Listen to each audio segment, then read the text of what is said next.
And welcome back, everyone. Welcome back to our second matchup of the night. We just wrapped up with Team Liquid versus Shopify Rebellion and went all the way not just to the revive, not just to the ace match, but the super ace match at the very end, a best of one.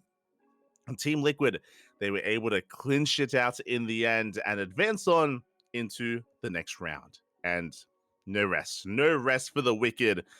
There is rest for Yaku, though.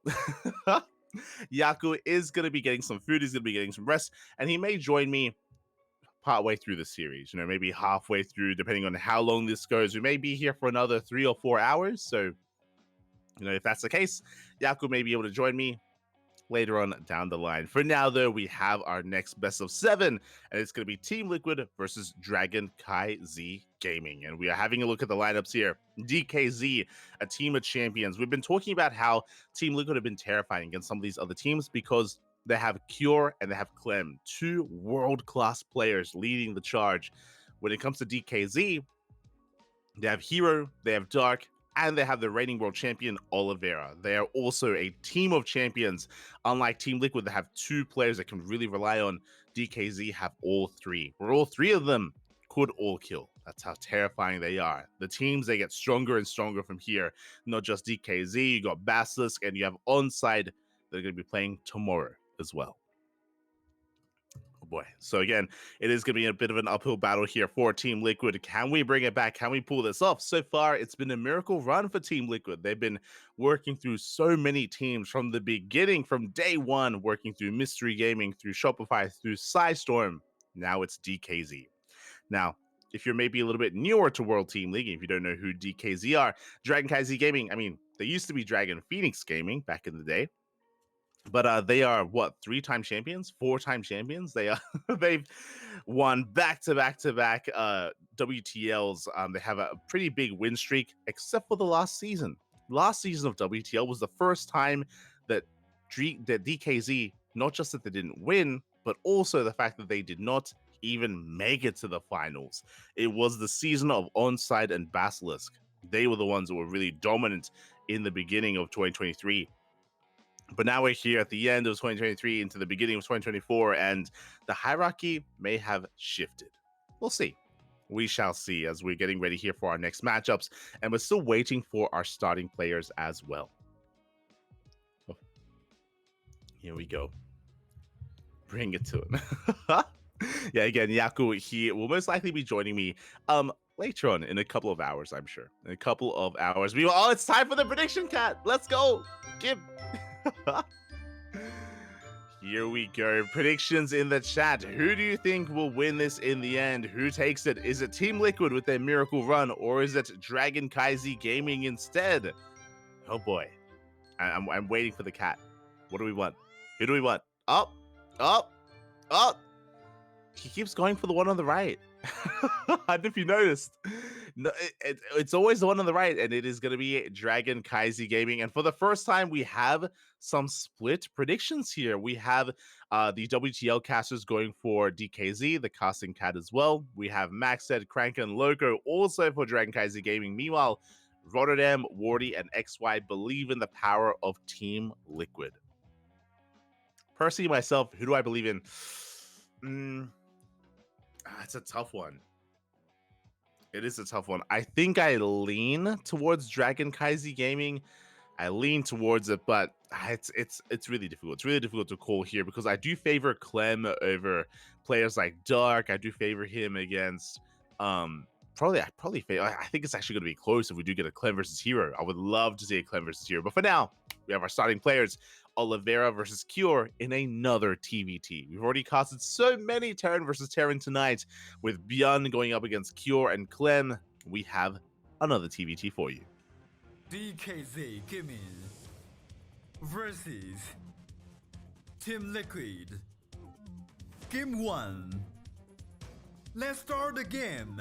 Here we go. Let's start the game as we are loading in and spawning in the bottom right hand corner. We have, for KaiZi Gaming, the Blue Terran, Oliveira.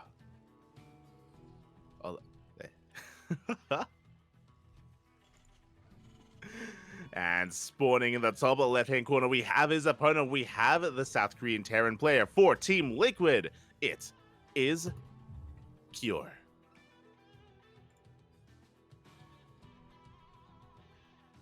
And a big shout out to, of course, our lovely sponsors as well. Shout out to Doyi, Honkai Star, Tidal, and Autoful. Without these lovely sponsors, then WTL would not be possible. Kung Fu Cup wouldn't be possible.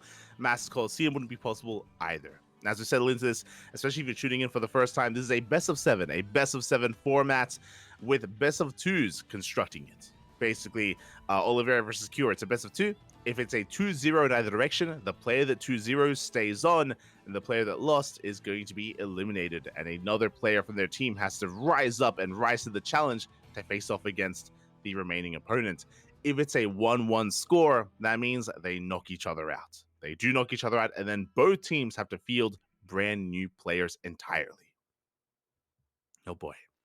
And of course, KaiZi Gaming, they have the advantage of being well rested. Cure, Clem, Team Liquid, they've already been duking it out for 6 hours. It's already been 6 hours. They've been deep in the trenches here, battling it out, fighting for their lives, going all the way to the Super Ace match, and they've gone the distance. They've gone the distance. Meanwhile, DKZ, they've been chilling. They've been getting some food. They've been watching the stream. They've been, enjoying themselves, enjoying their time.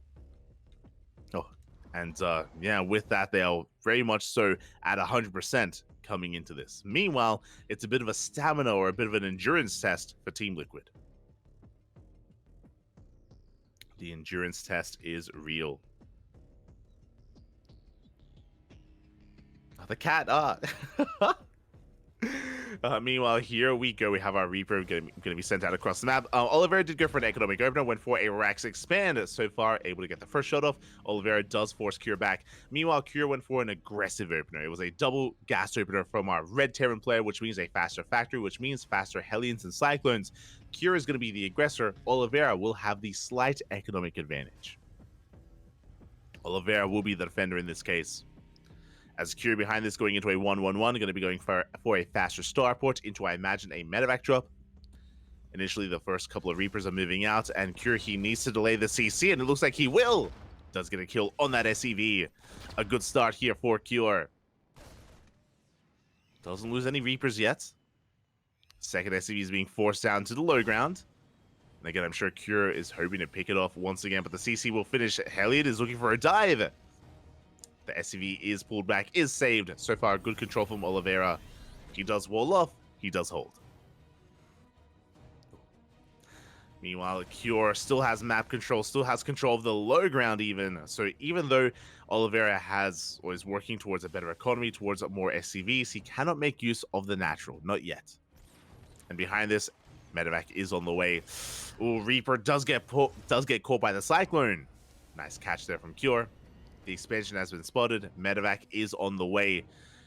Going to be a medevac followed by a Liberator. So again, Cure doubling down on the aggression. With the medevac, he can go for a drop. With the Liberator, he can try to come in at the same time with a bit of a multi-prong attack. Harassing another one of those mineral lines. And again, it's on Oliveira to try to hold on. Here's a Cyclone in the main, a Cyclone at the natural. The drop does slip in. And we're going to get another SCV.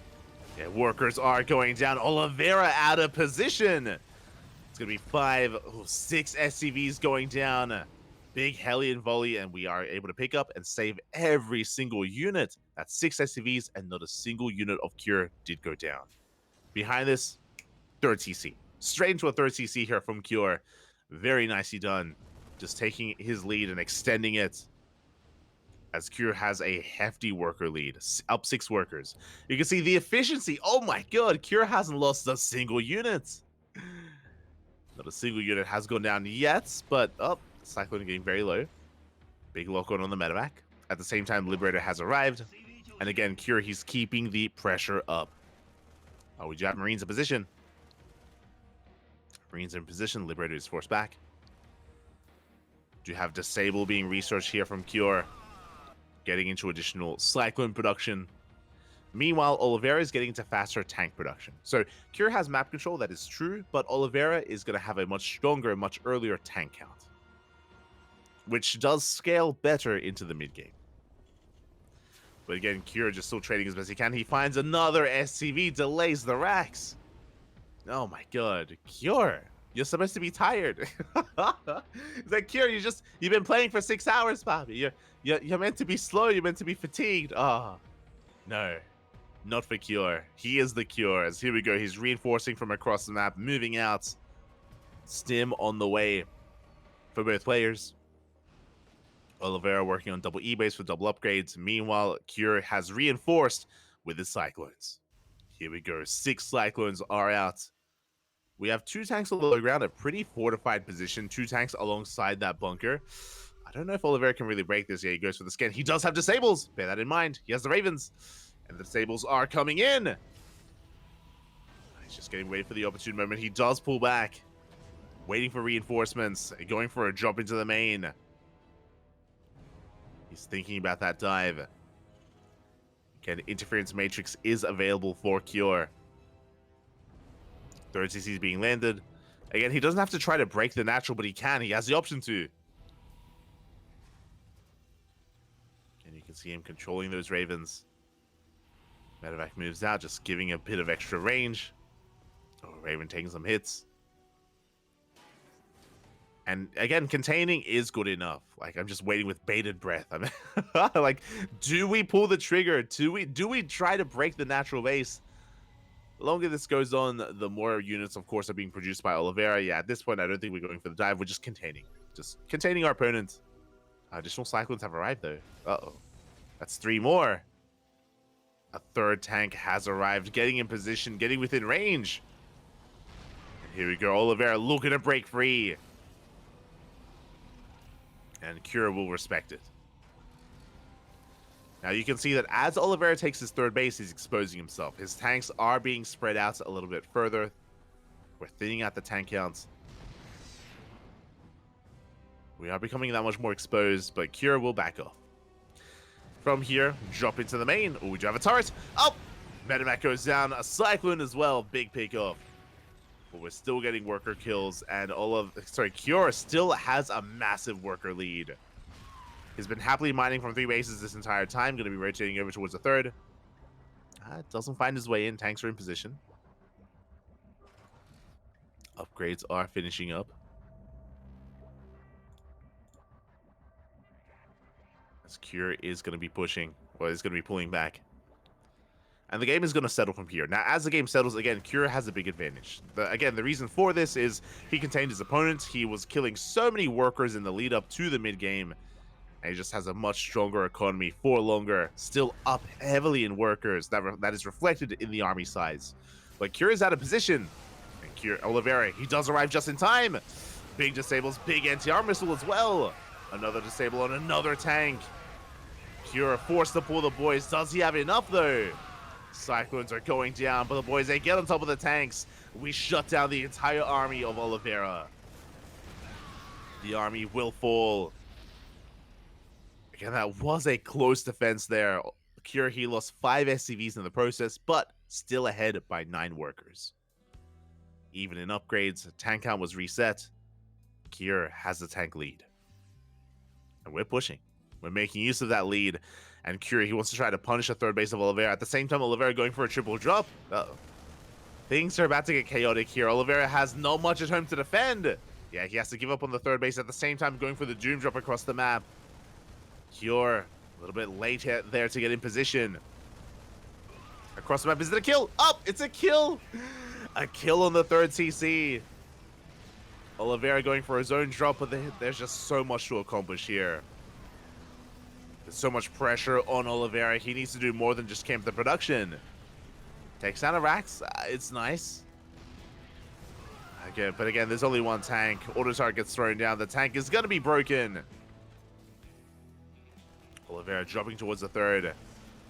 Trying to squeeze out a little bit of extra value here. Reinforcements are on the way. Going for a stim. And Oliveira, he may be able to take down the 3rd. Trading a base for a base. Yeah, zones away the army. Goes for the orbital, and it looks like, can we get a kill? Oh, it's so close. We can. We do get a kill on the 3rd base. Both players are hurting. Both players lose their 3rds, and both players are taking another CC. Another CC here. Cures is already done. I believe Oliveira's is still in production. So Cure may have lost the base, but he still has a better economy. Still perpetually ahead in that worker count, in that economy overall.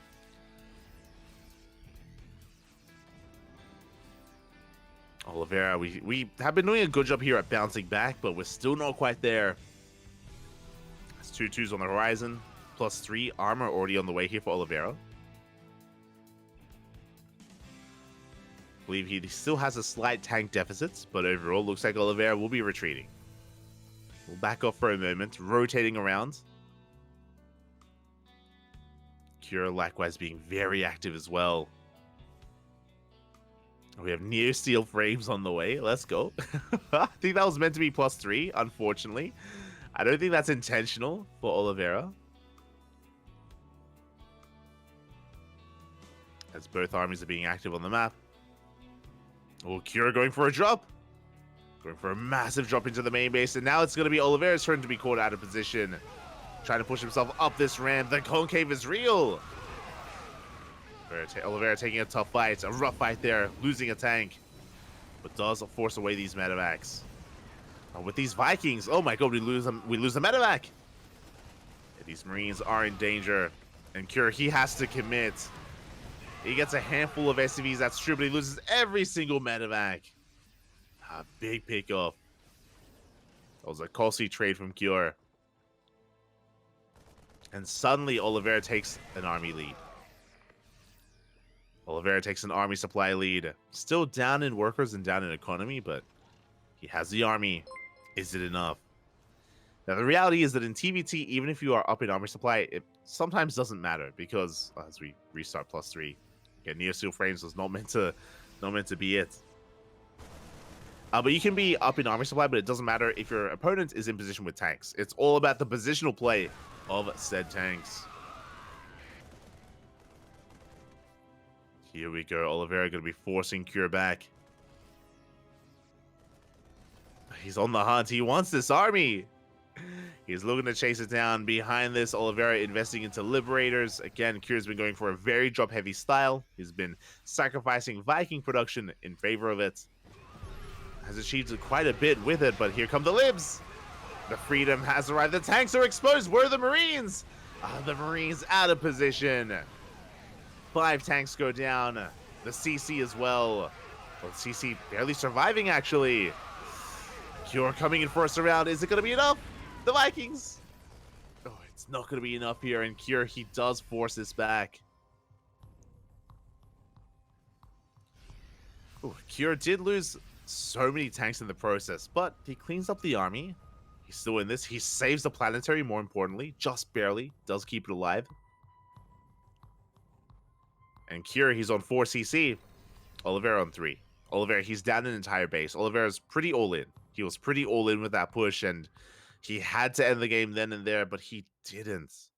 He wasn't able to end it, wasn't able to get the base or reset the army.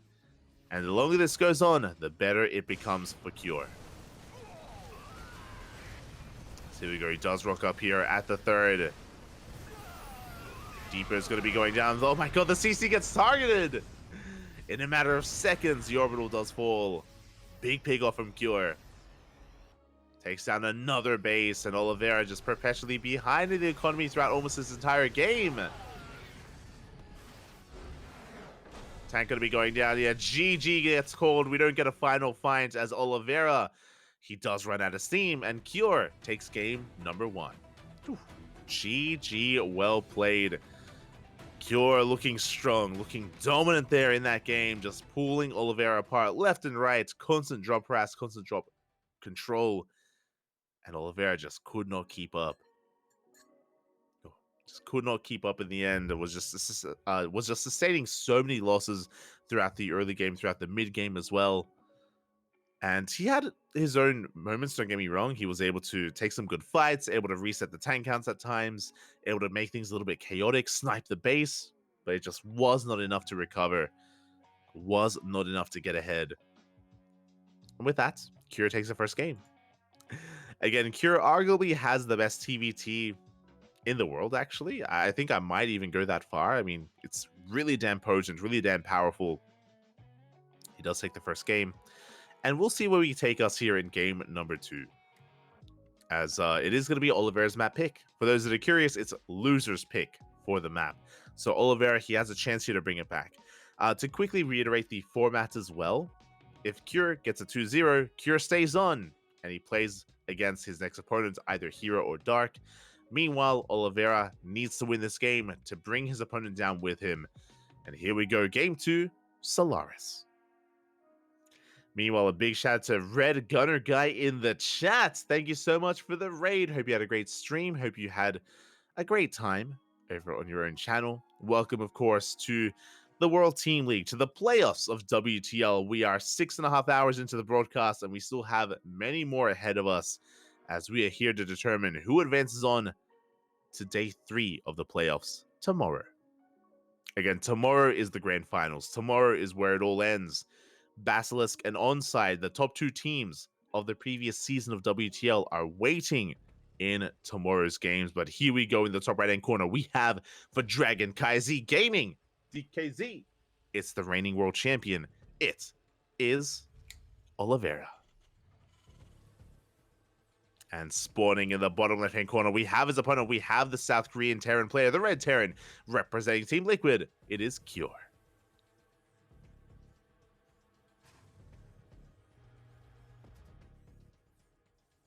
Here we go. So disciplined, Bobby. So disciplined.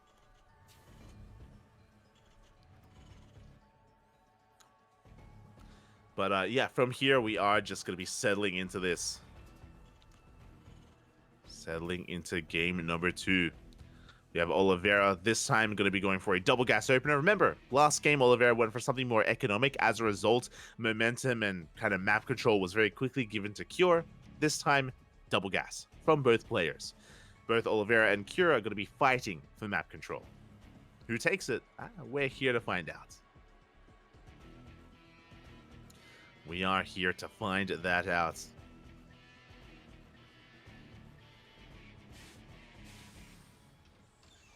For now, again, we do have our CCs on the way. Should be getting into our Reaper production, into that factory production as well. And we'll see if either player decides to go for a more traditional form of Reaper Hellion, or if we just go straight into Cyclones, which is typically the way to go here in modern TVT.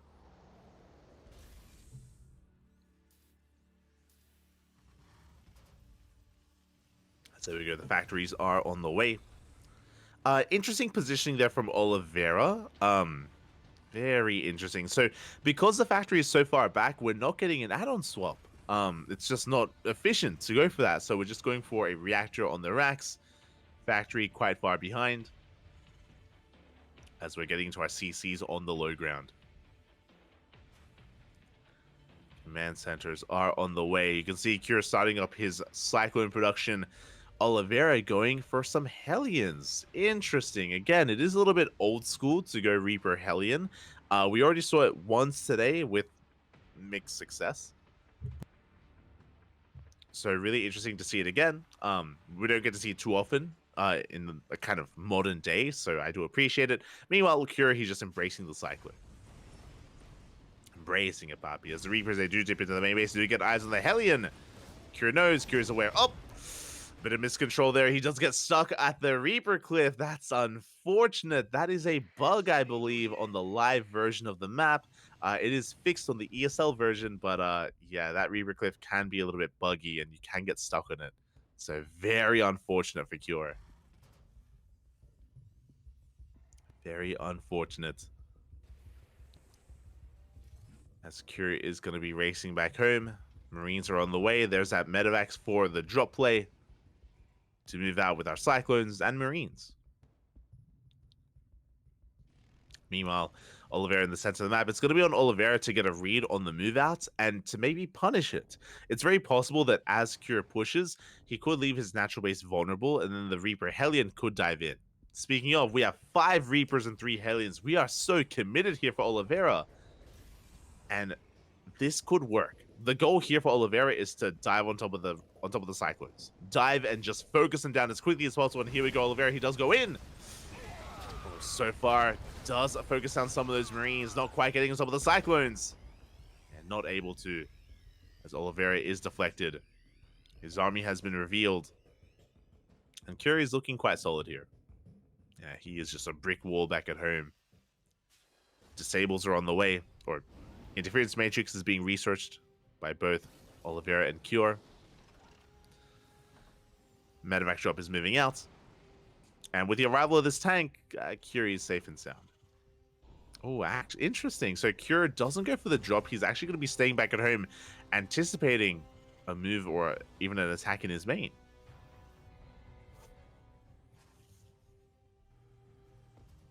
So Cure taking a more defensive stance.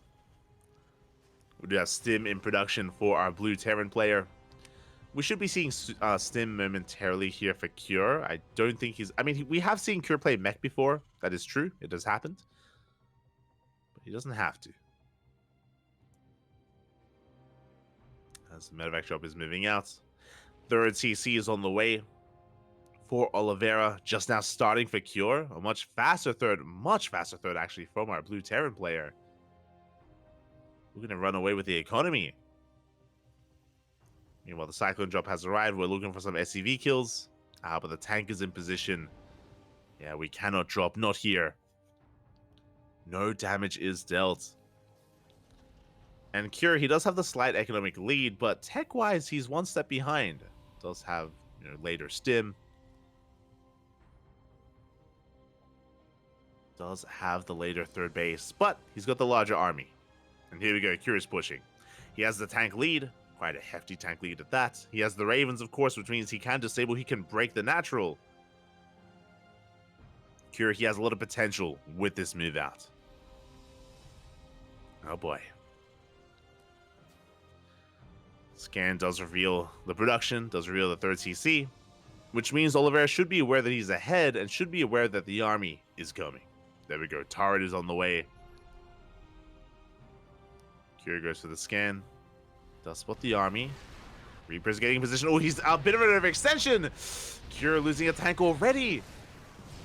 One tank goes down. Second tank goes down. Cure fumbling the ball here. Ay, ay, ay.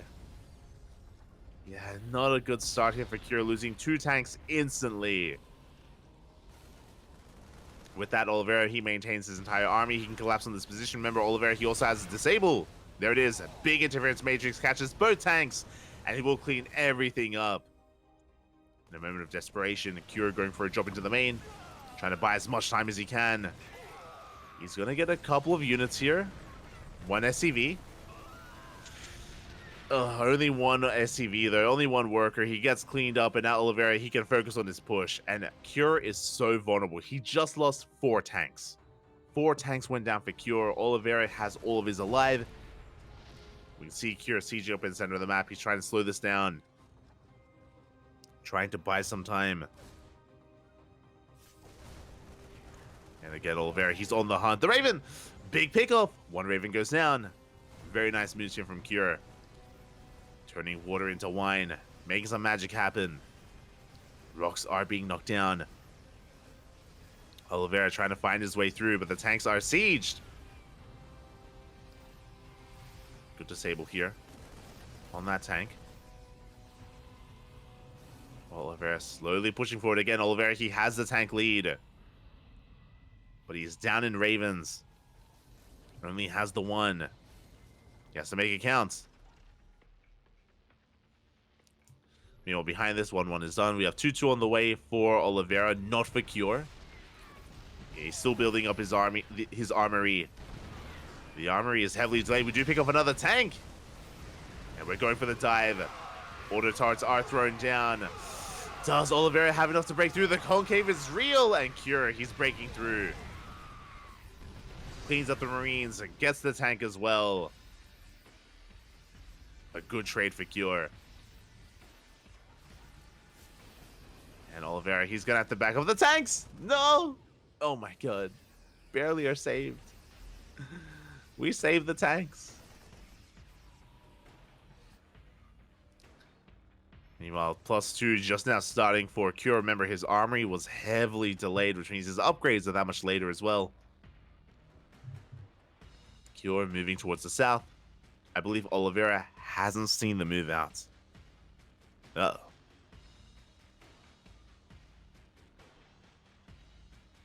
Hasn't seen the move out, hasn't seen the army rotating towards the left-hand side. Both main forces are missing each other. Oliveira is in position with his tanks, but they're looking quite exposed. We go for the stim! Oh. Unable to get the tank, though. Oliveira does hold. He does hold on.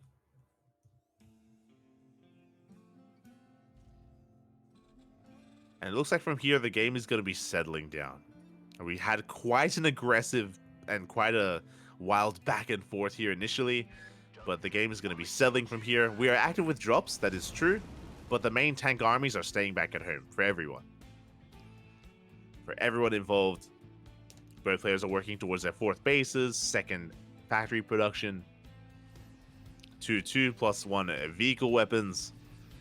Now, I want to give the edge to Oliveira just because of his upgrades. Like, he has these big upgrade timings. 2-2 finishing up in 5 seconds. Can take a fight. Again, he also has a window with +1 vehicle weapons as well.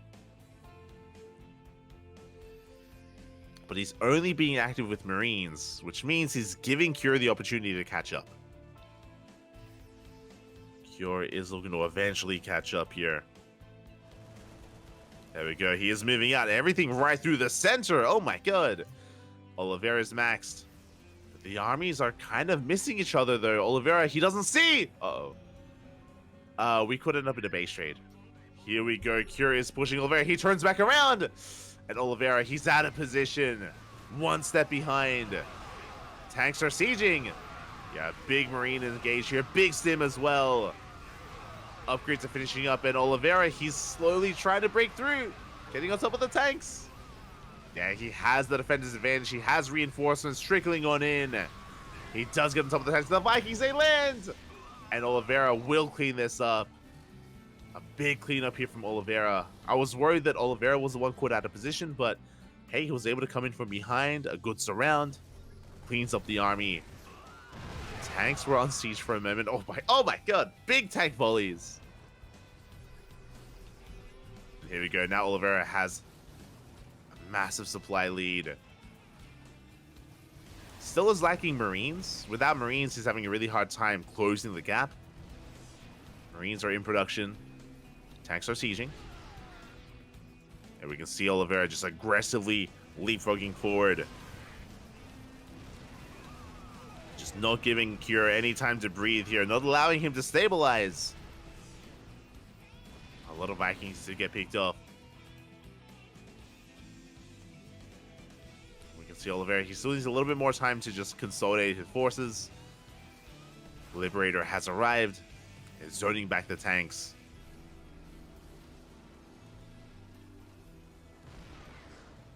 Tanks will be zoned away. The Marines, they do 7-4. They do pick off the Liberator. Good pick off. But another Lib has arrived. Cure going for another stim. This Liberator did overextend. But good tank volleys go off. Another tank goes down, and Oliveira, he's getting within range of the CC. Boys are being pulled. Massive tank shots. Yeah, and Oliveira, he's just sealing the deal here at the third base. The Liberators have arrived. The freedom is here. And Cure, he's holding onto his third, but he lost 17 SCVs. He's up against the wall, up against the ropes. And Oliveira snowballing out of control with this. Gonna have to pull back, has to respect those Liberators. Again, he lost all his Vikings earlier. But here come those reinforcements. Big siege here from Oliveira. Massive tank shot's going to be going up. Can we get another tank? Oh, we barely can. Stim from Cure. And really what we're lacking here are Vikings. We're lacking that air superiority from the side of Oliveira to really break through. There goes, making 4 Vikings at a time. 3-3 is already done for our Blue Terran. 3-3 about to kick in for Cure.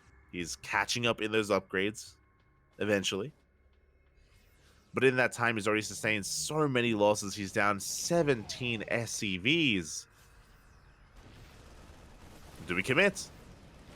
Can we commit? Oh. Big tank shots. We come across the 4th base. The planetary is exposed. Oliveira, a bit of a miss rally there, but the planetary should be going down. Oh my god! Oh, that's Cure. He walks into the tank fire, into tank range. Bleeding out 2 tanks. And again, Curie's already up against the wall, but he cannot afford these losses. He cannot afford these mistakes. Oliveira trying to wedge himself in between that natural. And the tanks are slowly pushing forward from both ends towards the natural and towards the would-be 4th base. Oliveira running out of Marines. There we go. He does come across the CC. And this is the main, by the way. The main base was floated over, and this base is going to be going down. Cure, his only option may just be a base trade at this point. Yeah, Curie's not turning back around.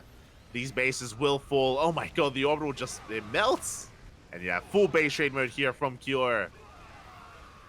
It's all or nothing. It's his only shot, but we can't even base trade. We've run out of units, run out of Marines. GG gets called. A big pop-up there from Oliveira. Whew. And we tie it up 1-1. Both Oliveira and Cure get knocked out. GG. GG, well played. Cure had a strong start taking the first game, but Oliveira fights back and he brings Cure down with him. Whew.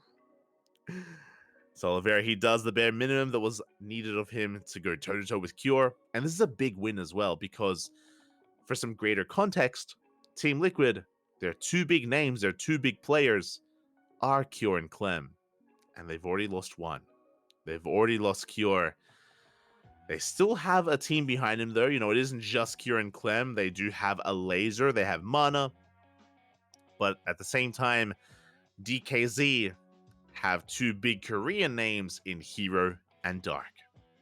Oh boy, and there it is. We have our lineups. We have Dark bottom left. We have Hero top right. We have Enchant top left. And bottom right, that is Jeshi. Enchant, of course, being the manager / owner. I think manager of the team. Jeshi, of course, going to be there to support his teammates if need be. Is that a llama? Is that for Jeshi? That's a llama, is, right? in fact, a giant llama, I think, yeah. That's a giant llama. Why is there why is there a giant llama in Jeshi's room?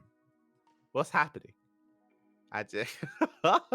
We need an explanation. We need answers, Papi. We need answers. Oh my god. Not like this. It's beautiful, Papi. It's beautiful. But again, essentially, both teams have to field new players. Dark and Hero are going to be the next big answers, but the question becomes, who comes out first, Dark or Hero, and who does Team Liquid send out? We have Mana, we have Elazer, we have Clem. And again, do we want to save Clem for later? Do we want to save him and preserve him a little bit longer? Or do we send him out here and now? Now, the map is also predetermined. Bear that in mind. The map is predetermined, and I believe... Oh my god, this is wild. Okay, game 1, for whatever the next series is, game 1, Radisson Station. Radisson Station for game number 1. The map where you can cut as many corners as possible, be as greedy as possible as well. I kind of want to see Hero versus Clem. The last time we casted a TVP, it was or at least I said last time, we've casted a lot of TVPs on Radisson Station in WTL. The standout for me is Maru versus Hearthstone, where Maru on Radisson Station, he was as greedy as possible. He went for a very fast 3rd CC into triple starport BC production. He went up to 4 base economy into mass BC. Meanwhile, Hearthstone rushed into triple Stargate Fleet Beacon production into Tempest. We just raced our way into Sky Terran versus Skytoss, and in the end, Maru had his way with just massy Amados everywhere, and the BCs just snowballed out of control. But that's the kind of thing that you can see on Radisson Station. Just like, again, just cutting as many corners as you can. It's a race to see how greedy you can be and to outgreed your opponent. So that's another thing to bear in mind when it comes to who comes out next. Now, we have seen Dark play on Radisson Station before and pick Radisson Station before against Terran with mixed success. Very, very mixed success. It's yeah, we'll see. We'll see if he does go for it. I remember one of the early rounds of WTL, he picked Radisson Station. I think I want to say he played it against Björn, and it did not go well for Dark. It was, it was not good. I remember being like, yo, he's crazy. He picked Radisson Station. Does he have a plan? Does he feel confident? And then he lost, and I was like, oh, yeah, no, that's not, not going to happen, but not going to happen. So the map is going to be a big factor. Big factor here for our players. Do you have a llama in your room? He is the llama. Yeah. Quack, Bobby, quack. Aye. Actually, shout out. Have a good stream. Oh, have a good night, Red Gunner guy. Good night. I know it's very late. In the land of Singapore.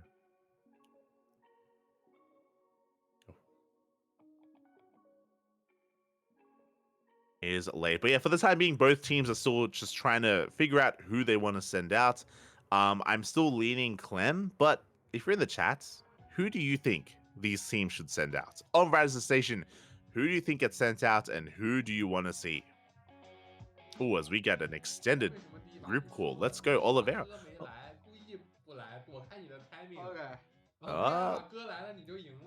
OK，你懂都不懂，反正万一后面 Clem 在，我感觉我觉得可以跟 Clem。Looks like we have Jeshi and Oliveira just discussing the game, potentially discussing the win.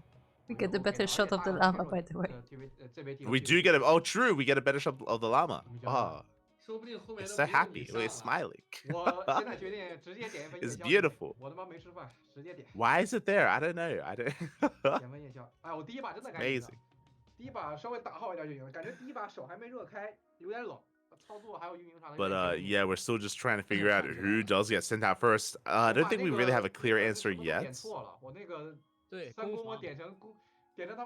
Technically, we could send up Jeshi, but I think Jeshi is there more for moral support and maybe some insight, maybe some feedback.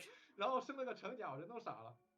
先说一下啊，今天我们聊天还是有可能会被播出去的。I want more Jeshi Llama lore. I do as well. 现在，哎，对不对？很正能量。Give us the lore, Pap. Give us the lore. 他那个裁判游戏里私聊我，问我咱们第二个上谁？ I like how you have this conversation between Oliveira, Jeshi, and Enchant. And Dark and Hero clearly have no idea what is being said.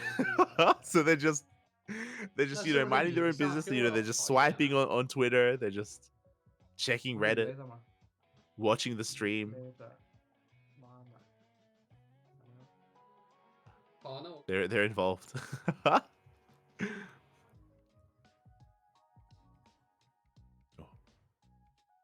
It looks like we're still just figuring out who's going to be sent out. Oh, we have a oh, let's go. He's explaining why he lost the first game. Ah, I see. Thank you so much. Siwan? Thank you. Do appreciate it. Appreciate the translations. Oh. As again, we are just going to be getting ready here for our next one. Still just waiting for our teams to deliberate who wants to be sent out. Again, I do think that there is like good reasoning for Team Liquid to maybe send out Elazer first. You don't want to burn Clem too quickly. But at the same time, do we want to send Elazer out on Radisson Station? He did pick it. He did pick it earlier today. That is true. Oh, that's Kior. Kior just joined the call.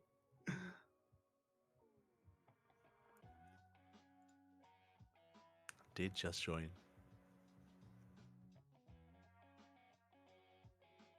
But I'm still just entranced by the llama. The llama, papi. Oh, they reminded each other we can hear the conversation. True. Hopefully they didn't say anything too rowdy, too raunchy. Not like this. Be careful, papi. Don't get cancelled.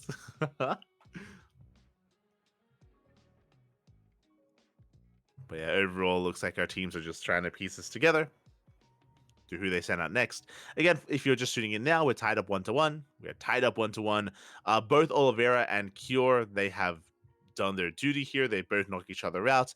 We could see them return in a revive match, but here we go. We have our pick players. Oh, this I was not expecting. It's going to be a ZVZ on Radisson Station between Dark and Elazer. Oh my god. Okay, so Elazer is what I was leaning towards just because we saw Elazer on Radisson Station before. It was his map pick, so it does make sense to bring him out. Dark coming out for a potential snipe, but runs into Elazer instead, and this is going to get very interesting. So basically, the rule of Radisson Station is be as greedy as possible. That is also applicable to ZVZ. We have seen a lot of gasless openers in this matchup, and let's dive into this.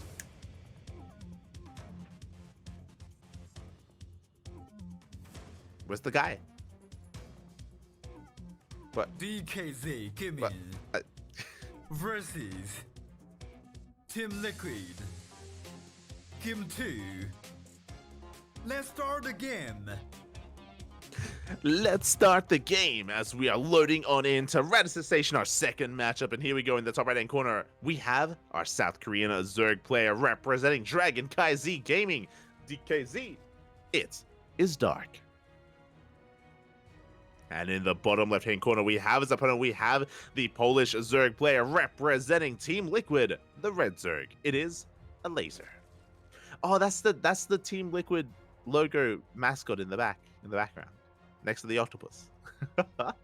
All the plushies. I believe he's called Blue. I think that's the name. It's called Blue. But he's white.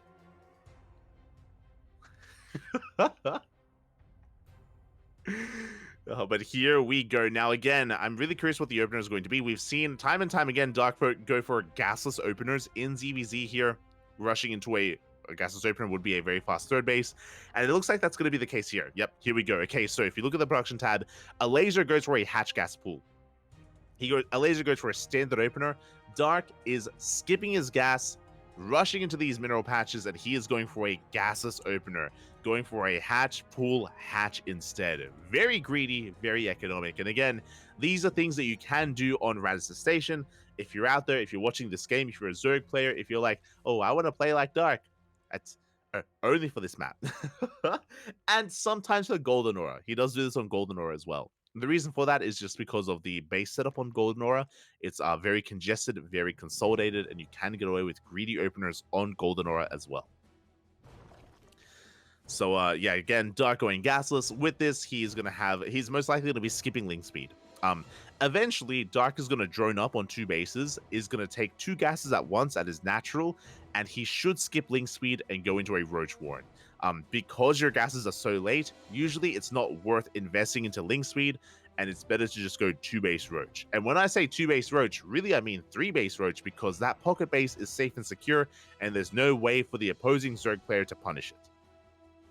So there's just a lot of different layers and facets that comes into this. You can see the Elazer is now working through those mineral patches. He's looking to expand. Elazer invests into link speed. Again, an upgrade that may be useless, and Elazer may attempt to cancel it. He may cancel it once he realizes what's going on. As we have a link scout moving out, Elazer will soon realize the kind of opener that Dark has gone for. At least I hope so. Oh, Queen does zone the links away. Elazer is in the dark.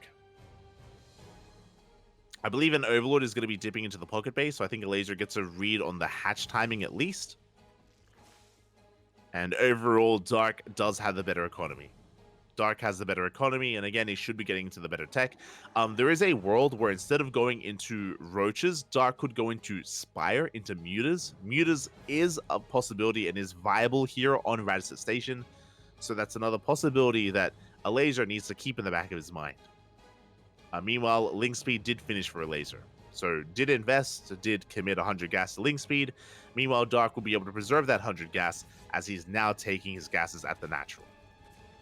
So 2 gases are being taken at once for Dark because he has 0 gas at the moment. There's that Roach Horn, there's that Evo Chamber. Now, just because we have this tech doesn't mean we have to invest into Roaches. Again, this could still just be a wall to get into Mutas, depending on the lair timing. As for now, we're just still droning. Again, Dark still up in workers, investing into a 3rd gas geyser, and now a 4th gas geyser. So 4 gases being taken by Dark. Gonna be droning on up. Lair is already on the way for Elazer. Bear that in mind. You know, it isn't just Dark, but Elazer as well is going to be skipping the Roach Warren and going into the Lair. +1 range is on the way. Again, we'll keep our eye on our players here, how they approach this. There it is. Roach Warrens in production. Lairs as well. +1 range from both players. It should be Roach v Roach. But again, in a way, Dark has gotten here in a more efficient manner. I should say a greedier manner. Like, he's gotten away with the greed. Ooh, Overlord speed here from Dark. So with Overlord speed, the goal here is to get a scout off. Overlord speed is pretty important on Radisson Station. What I mentioned before is applicable, where either player could be going mutas, and it is very important to scout and realize what's going on. Big scout here from Elazer, doesn't even need the Overlords. He dives into the main base, he gets an eye on the lair, he sees everything, and he confirms the lack of Spire. But again, still investing into Overlord speed, just because we're going to need a later scout. Ooh, never mind, Elazer going to be investing into Dropper Lords, okay. Meanwhile, here comes the Overseer scout from Dark. Again, he's going to be checking the natural, the 3rd, and the main, and he is looking for Spire. Or just making sure that there is no mutas. Making sure that it is only Roach Ravager. So a big scout here from Dark, just making sure that he's safe and secure. Meanwhile, Elazer is going to be pushing. Ooh, Dark being greedy. I'm not too sure how I feel about this. Dark, he's taking up into an Infestation Pit and a Hydra Den. Tech that he doesn't really need at the moment. Now, to be fair, it is difficult to be aggressive on this map, so it's possible that even though Elazer is investing into these Roaches, he may not be able to use them, and Dark may get away with rushing into Hydra Lurker. Overseer dives in, Elazer, big scout, does get eyes on the Hydra Den, is aware that Dark is skipping ahead in tech, and should be aware that Dark is maybe a little bit vulnerable as a result.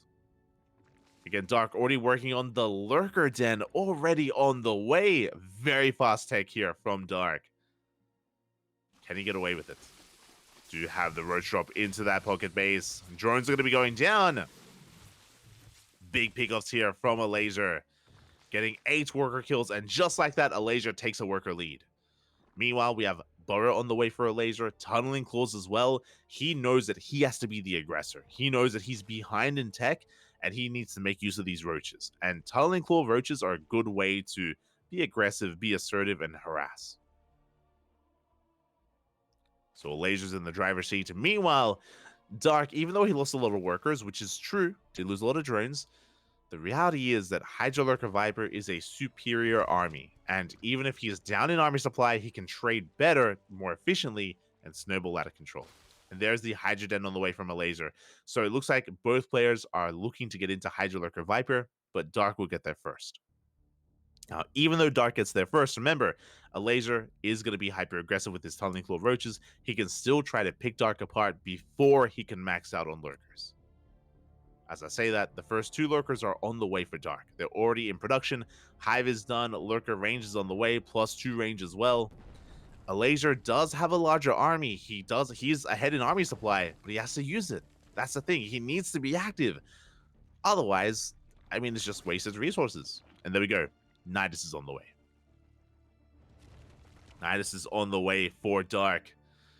Looking to make use of his Lurkers aggressively across the map. Like Elazer, he still needs to be active here. He needs to trade. Elazer is maxed out on Roaches. And we need to make room for the Lurkers.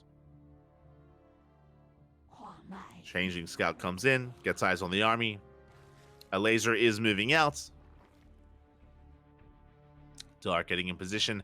The question becomes, how many lurkers will we have? We have 4 so far at the 4th base. Dark moving out as well with his roaches. Now Dark, he could go for the Nidus Worm into the main base, and it looks like that's going to be the case here. Let's go! Out of vision. Out of mind. Elazer, he doesn't see the Nidus, and this could be the game-winning move here and now. Elazer is not in position. He's across the map with his Roach army. Now, to be fair, this also means that Dark doesn't have lurkers to defend. And we go straight for the main base, straight for the tech as well. Hydra going to be going down. And Elazer's committed. There's no turning back. There's no turning around. We have to end the game here and now. We have to push in. We do have 1 lurker to defend, but Elazer, he should be able to break through. Yeah, he ignores the lurker. Gets right on top of it. Elazer breaking through that 4th base. Dark in a bit of trouble here. Uh-oh. And he's getting on top of the Nidus, which means the lurkers, they can't come back home. And without lurkers, Dark, can he even defend? Can he hold on? Can he defend? Boys are being pulled. 23 drones go down. The lurkers, they're still stuck across the map. There's no coming home. Not anymore. Elazer trying to push in. Reinforcements are on the way for Dark. It looks like, yeah, we have plenty of reinforcements. Dark, he's holding. He's holding, and he still has his lurkers across the map. Elazer, he's running out of steam. He's running out of units. Running out of roaches. GG gets called. Elazer has nothing left. He was completely all in. And Dark will take game number 1. Whew. GG. GG, well played. Again, Dark successfully cutting corners, being greedy. He went for a gasless opener and rushed into not just Roach Tech, he rushed into Hydra Lurker. Hydra Lurker. He rushed into Lurker Tech. And with that, that was the game-winning move. He was able to get a Nidus in the main, Elazer out of position, Elazer forced all in, and could not kill Dark. Did a good amount of damage. I mean, he broke through the first army, he broke through the first base, but again, he ran out of steam, he ran out of units, and Dark does take game 1. And with that, we're getting ready for game number 2. Now, it's a best of 2, so Elazer can fight back. It's going to be Elazer's map of choice. Now, we've gone for a map where you can be as greedy as possible. To where? Where do we go next? That is the big question here. Where does Elazer take us? It all depends on how he wants to approach this. And here we go, game 2 on Equilibrium. Interesting. Very interesting. Now, we have seen Elazer rush into the gold. Specifically in ZVZ, it wasn't on Equilibrium, it was on Alcyone. We've seen Elazer have these very aggressive all-in builds where he races into the gold base and he goes for a Ling Bane all-in from there. I'm sure that's going to be in the back of Elazer's mind. Does he go for the all-in, or does he go for a standard game? Here we go. In the top right-hand corner, we have for Dragon KaiZi Gaming, DKZ, the South Korean Zerg player, the blue Zerg. It is Dark. And in the top left, we have his opponent. We have the Polish Zerg player, the red Zerg representing Team Liquid. It is Elazer.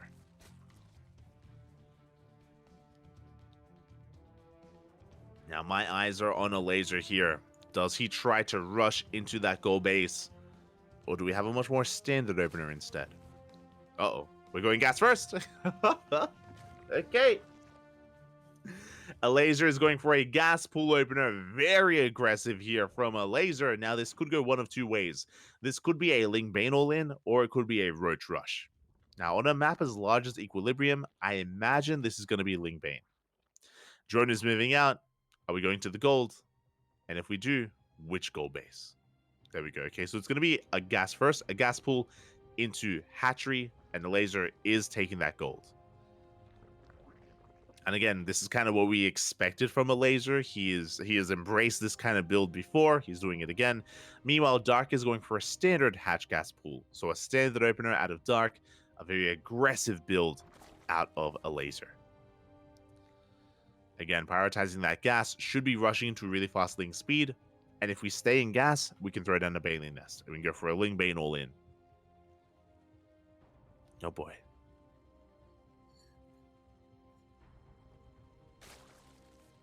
And we're staying in gas. There it is. Link speed is on the way. We stay in gas, which means we're waiting a little bit longer. And a Baneling Nest should be on the way behind this. It could also be a Roach Warren, technically. Could be a Roach Rush, but because of the size of the map, I feel like Roaches are not going to be ideal here. But we'll see. As there it is, there's the Baneling Nest from Elazer. So gas first into the Baneling Nest. Maynarding over, taking the gold. So a very aggressive build here from Elazer.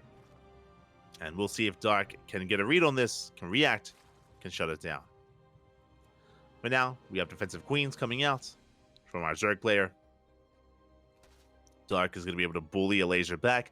But remember, there's going to be a big window. There's going to be a big timing here where Elazer has link speed and Dark doesn't. Meanwhile, Dark getting to his own Baneling Nest. Oh my god, Dark, he has read this so well. Okay. So Darky has the worker lead because of his opener. And he did stay in gas. Yeah, he's going for his own Baneling Nest in his main base, which means we're going to have Ling Bane versus Ling Bane. Now, you can see that Elazer already has Banelings on the way. Because of Elazer's build, Elazer is one step ahead when it comes to how aggressive he can be. So there's going to be a timing here where Dark doesn't have Banelings, where he doesn't have Link Speed. And this is the time we have to take advantage of. And here we go. Elazer is waddling on in. And we don't have any Spine Crawler. No Spine, only one Queen. And Banelings, they have arrived. Ugh, big connections here. Links, for the most part, to avoid them, though. There's only one Baneling left. Only one Baneling does remain. Oof. There we go. Two more Banelings have morphed in, but Dark has held. It was a tough moment, but Dark, he has held. He's going for a big counterattack. Amassing Lings back at home. Ooh. Baneling does pop off. And behind this, Dark is going all in. Elazer just droned. Elazer, he just droned up. And is that going to be the end of him? Oh, Banelings do connect. Additional Banelings on the way. Dark just trying to buy some time here. Waddling into that mineral line. He wants those drones, but he's not going to make it. The Queen does make it just in time as well. And we focus down those Banelings. And again, Dark, he's completely all in. He's flooding across the map with everything he has. And is Elazer... Oh, the Banelings, they're outscattered. No, he's getting to the middle line. Big connection. Big connection from Dark. He takes down 3 workers. And a Baneling, there's one Baneling left. Oh, he gets baited out. A bit of miscontrol there from Elazer. Dark, he's running out of Banelings, though. He's running out of Lings. It looks like he just barely has enough. He breaks through the Lings. 2 Banelings, they waddle into the main. Elazer, no reaction. 9 drones go down. Big connection in the main. Dark is popping off. And Elazer, he has nothing left. The Queen does fall. It looks like Dark doesn't have enough to break the gold. Elazer, can we hold on? Even though Elazer's down in workers, the gold base makes up for that. Bear that in mind. The gold has bonus minerals here. So Elazer is trying to hold on. Dark slipping into the main. Additional Ling Bane on the way. Elazer, can we hold on? Can we survive? Banelings are waddling in. A decent connection. We want that mineral line once again. Oh, but Elazer, he does catch some Lings. A much better trade this time from Elazer. Oh, the drones are so low. Oh my god, every single worker, every single drone is going to be going down. Big pick off here from Dark. 2 drones survive. 2 drones waddle away. No, they come back too soon. Every worker goes down. GG gets called. And Dark will take the 2-0. GG. You want to be aggressive against Dark, Papi? Aye. GG, well played. Well, again, it came down to the control, came down to the micro, and Dark was able to come out on top there. He was able to pull Elazer apart despite the more aggressive opener out of Elazer. Wasn't able to break Dark in the end, wasn't able to stop him, and Dark takes the 2-0. With that, Team Liquid are down to their final player. Their final original player. Oh boy.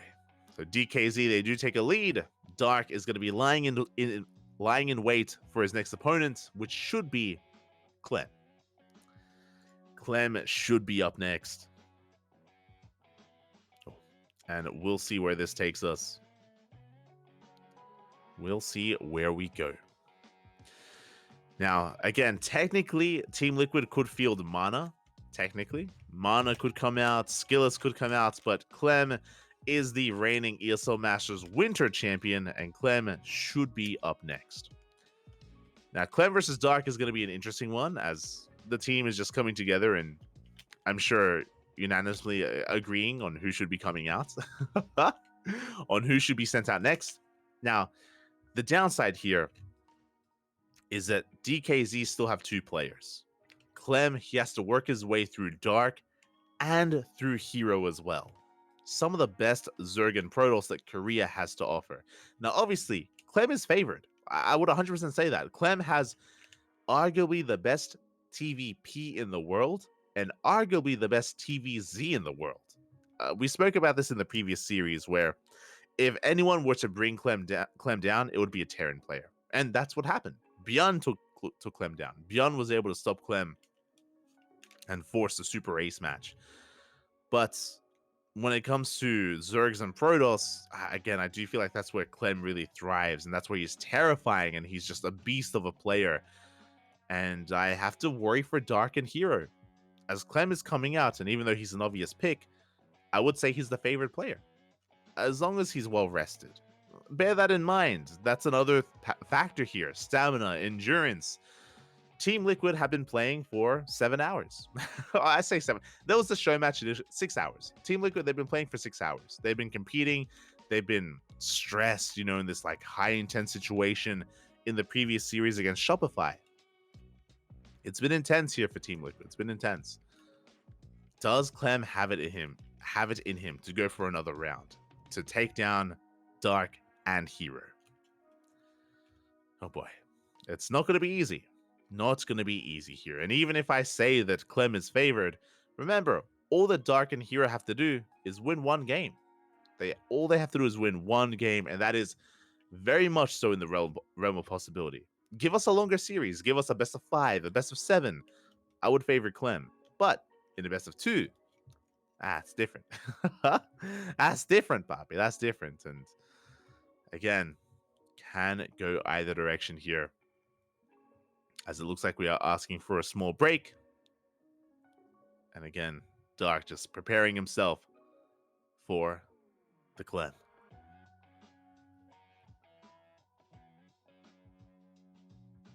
Catching up. For a moment, I thought Boppy summoned the Team Liquid Council.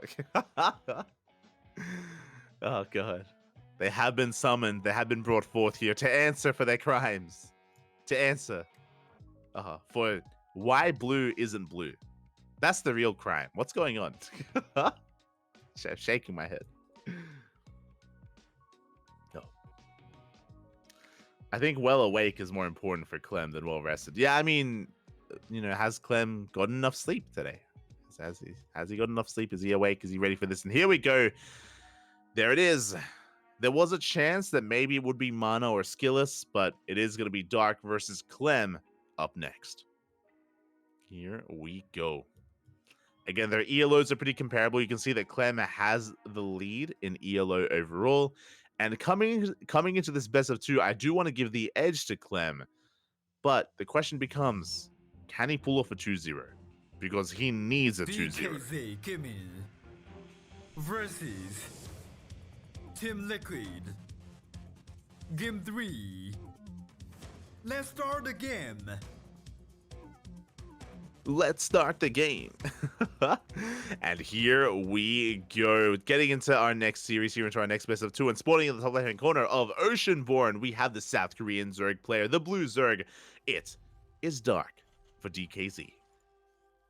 And in the bottom right, we have his opponent. We have the French Terran, the reigning ESL Masters Winter Champion. It is Clem for Team Liquid.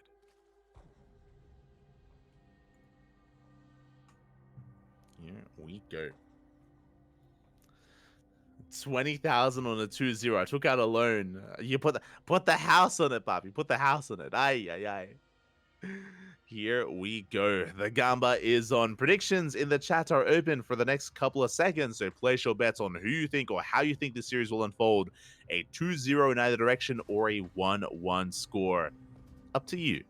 to get your gamba on. Up to you for that gamba. As behind this, we do have Clem going for a standard opener, going for a Rax expand. Likewise, Dark going for a hatch gas pool. Very important to bear that in mind. Dark has been one to go for. Sorry, my apologies. I assumed it was a hatch gas pool. It's a gasless opener. Dark. Going gasless against Terran feels very risky. Blindly going gas. Imagine if Clem went for a 2-Rax, by the way. Imagine if he 2-Rax Reapered. Dark would be dead. My god. It's crazy. Okay, bold move, Dark going gasless. I mean, he did it against Elazer on Rad Station, but that's Rad Station. I feel like I need to do a PSA.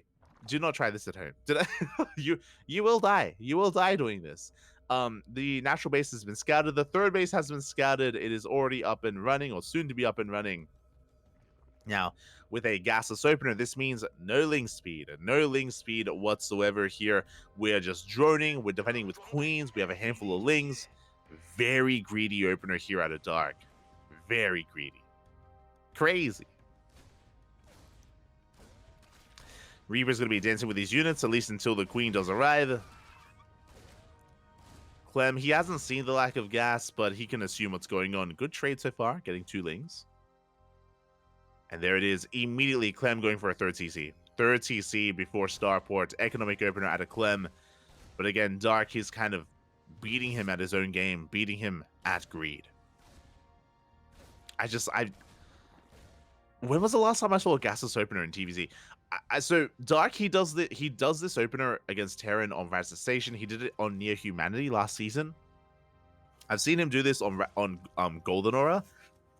This is the first time I've seen him do this on Oceanborn. So risky. So basically, in the early game, you have to defend with pure queen. Pure queen to defend is what you have to rely on. He wants the tumor, doesn't get it. Does not get the tumor in the end. Clem going to be forced back. Hellions are arriving. Starport behind this. Looking like a potential add-on swap.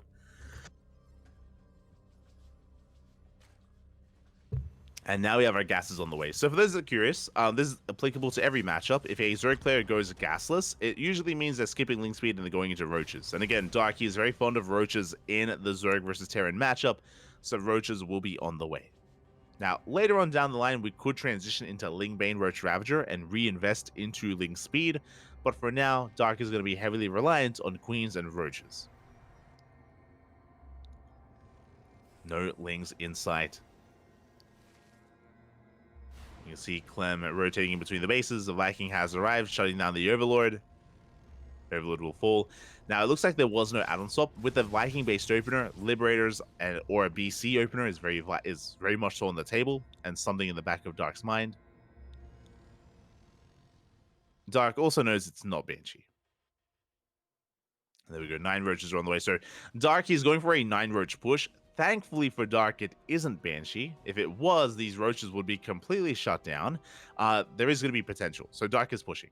Now, this is not an all-in. It's just a 9 roach push. It is designed to apply pressure to trade, and you drone behind it. Dark is droning. Hellions are moving across the map. They're not going to be at home to defend. Uh-oh. Liberator does catch wind of the roaches. And the Hellions could go for a dive. We have options. As the roaches have been revealed, and we do bust into the natural. Yeah, we do slip on in. We can focus on as many of these workers as we can. Economic damage is being done. Boys are being pulled. The Ravagers, they're racing back home. Dark catching Clem completely out of position, completely off guard. SCVs are falling. This is becoming too much already. 7 SCV kills. Hellions are falling as they struggle to trade against these roaches. There are only a handful of Marines. The Biles! Oh my god, they almost take down the Lib. 1 more Bile is all we need. It looks like the Roach Ravager is being cleaned up, but this was a very good trade for Dark. And look at the drone count. Dark, he's up to 67 drones. Soon to be 69. Nice. He killed 7 workers, killed Marines, Hellions. because he killed so many Hellions as well, it means that Clem doesn't really have much to threaten his opponent, and Clem is in a rough position.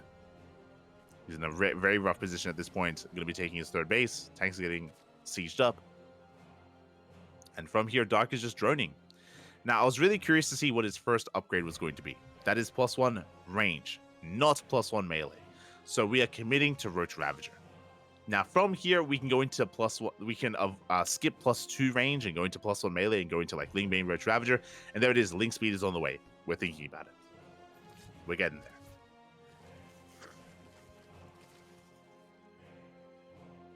We are getting there as Clem, the onus, the pressure is on him to get damage done. He's going to be coming in with a Liberator, but already taking so much damage here by the Queens. Spores repositioning. Dark droning up to 70. Just over 3 base saturation. Dark is double expanding, getting his 4th and his 5th base at the same time. And as he's working on those bases, he is working and building up his Roach Ravager army. And Dark has so much freedom. Because of the early game, there just hasn't been any harassments. The Lib can't do anything. There are no Hellions anymore. The Marine count was stifled. Now, finally, Clem is pushing out at the 7-minute 30 mark. And hey, we can cancel this base. Uh-oh. Dark, he's out of position. And we should be forcing a cancel. There we go. We do deny the 5th. A good start. A good start here by Clem. But also, bearing in mind what I just said, he denied the 5th, not the 4th. Dark is still up a base. Does still need that 5th hatchery, don't get me wrong, but again, he can afford to cancel. As the double drop does pull back, we have 1-1 soon to kick in for Dark, and he's pushing. He's already maxed out. He's already maxed out at this point. Again, we're on Oceanborn, short resistance by ground. The Marines are coming from behind. They take down 1, 2 of the Ravagers, 3 good pickoffs. Very good pickoffs here from Clem. Taking down so many Ravagers ahead of time. And look at the tank line. Look at the tank positioning here. As Dark is trying to force his way in and getting us over these Marines. Big tank volleys off on the army, though. And Dark, oh god, his army is melting. But he's also working his way through these Marines. It's not going to be enough. Clem holds. Clem is holding. He mules. He saves the tanks. But threatening the production. Threatening the factory, at least. Boys are being pulled. Dark, he needs to get more damage done. He needs to get into the mineral line if possible.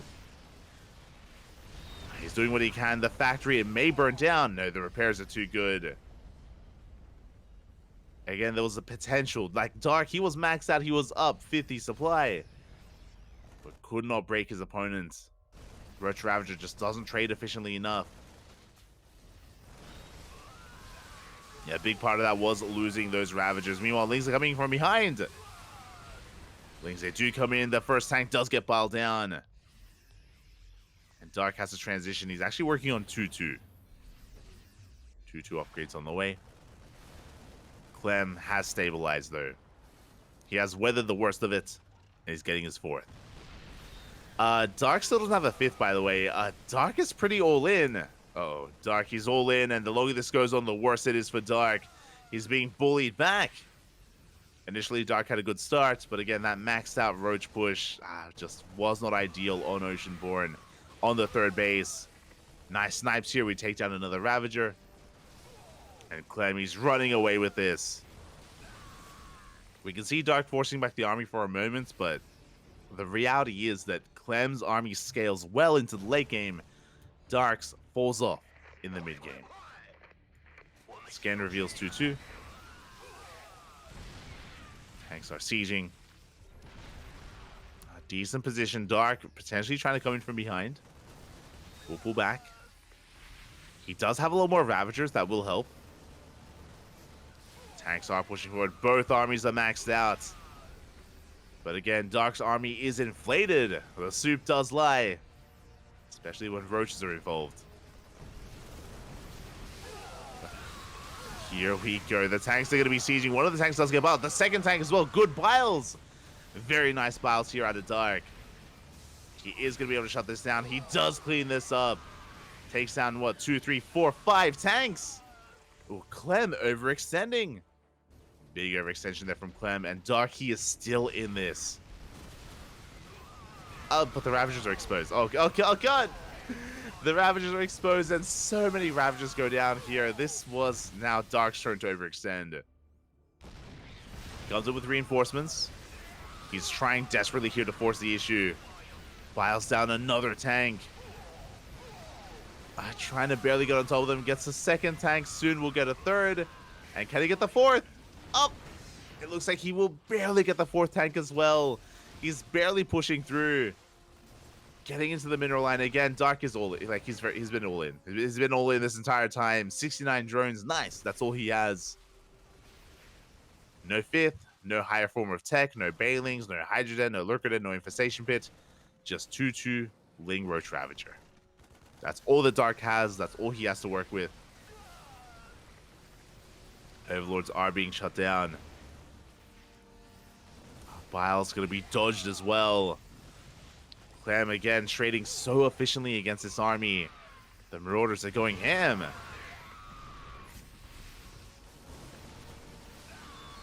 Yeah, as we focus down another one of those Ravagers.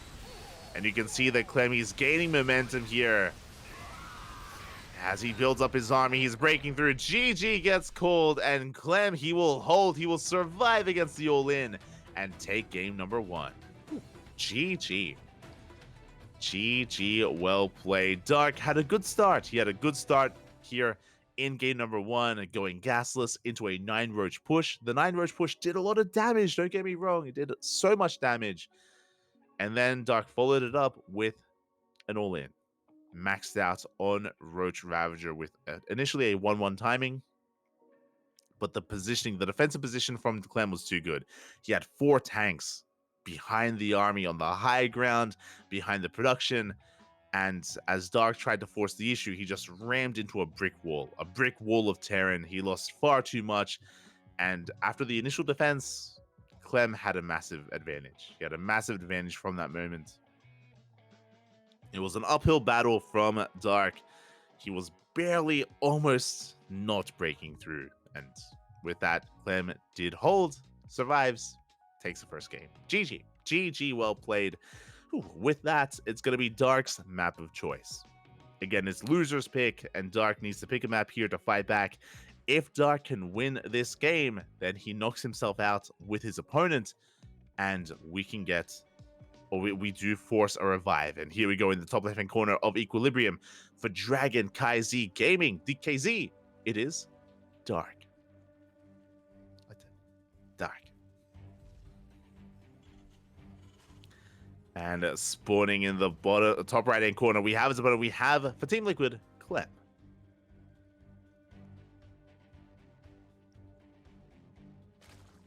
Oh, here we go.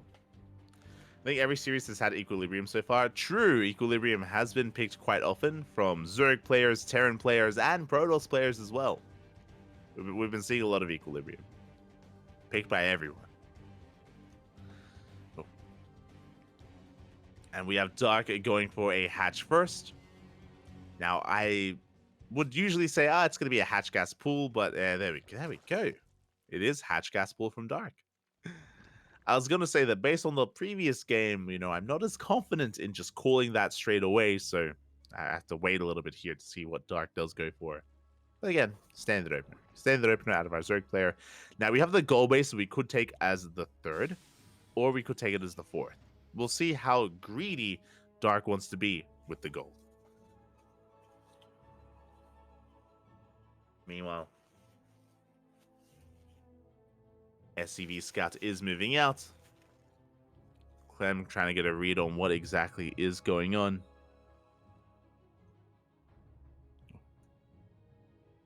Overlord in position, getting a scout on any kind of proxy Raxes, making sure that, likewise, Clem is playing standard as well.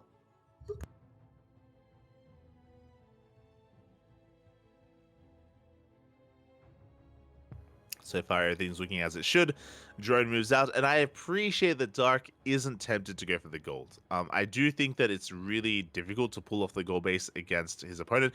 No! Oh, the drone is going to be denied. Oh, for a second. Very quick moves. Oh my god. Very quick moves here out of Dark. Does throw down that hatchery.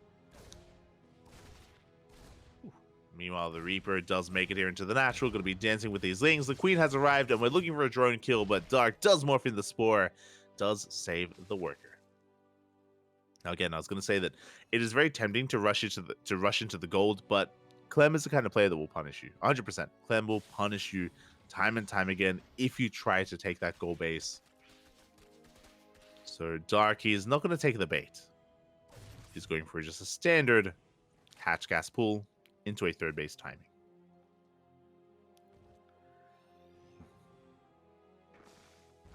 From here, we do see Clem, going for a more aggressive opener. Okay. That is a 1-1-1. That is a straight up racks into factory into starport from Clem. That means we have a delayed third CC. Delayed third in favor of Banshee production. Tech Lab just finished. We should be going for an add-on swap into Cloak Banshees. The Hellions are going for a dive, though. They do threaten a dive. They barely get into the main base. Boys are being pulled. One drone goes down. Oh, we should get a second.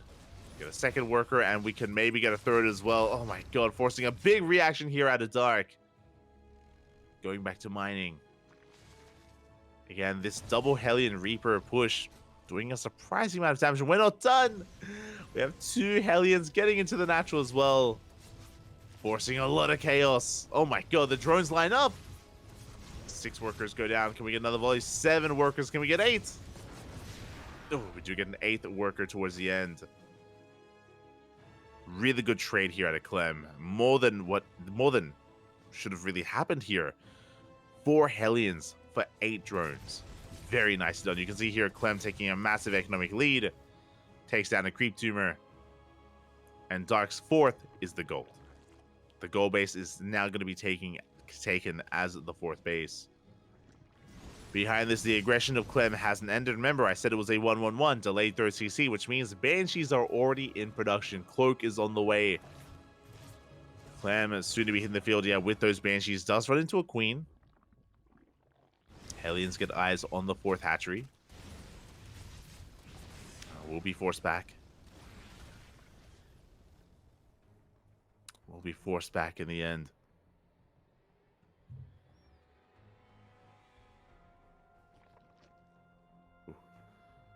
And we'll see what kind of direction Dark wants to take us in. With that double Eva chamber, it looks like Dark wants to go Ling Bane. Looking like Ling Bane this time. 4th base is being taken. Banshees are amassing. Going to be headed for that main. So a bit of a double-pronged attack here. We have Hellions towards the south. We have Banshees towards the north. And can Dark keep up? Workers are going down. We're going for the dive. Ooh. You think about it. Oh, as it looks like we lost a Queen. Yeah, Queen did get picked up in the main base. At the same time, a big link counterattack. Oh my god!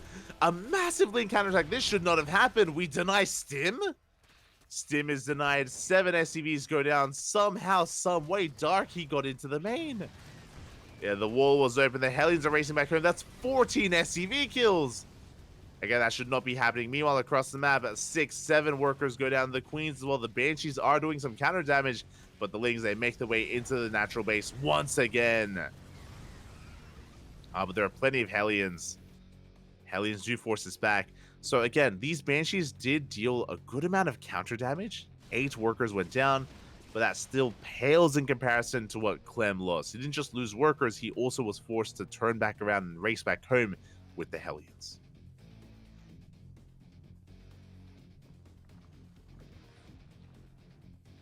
It was brutal.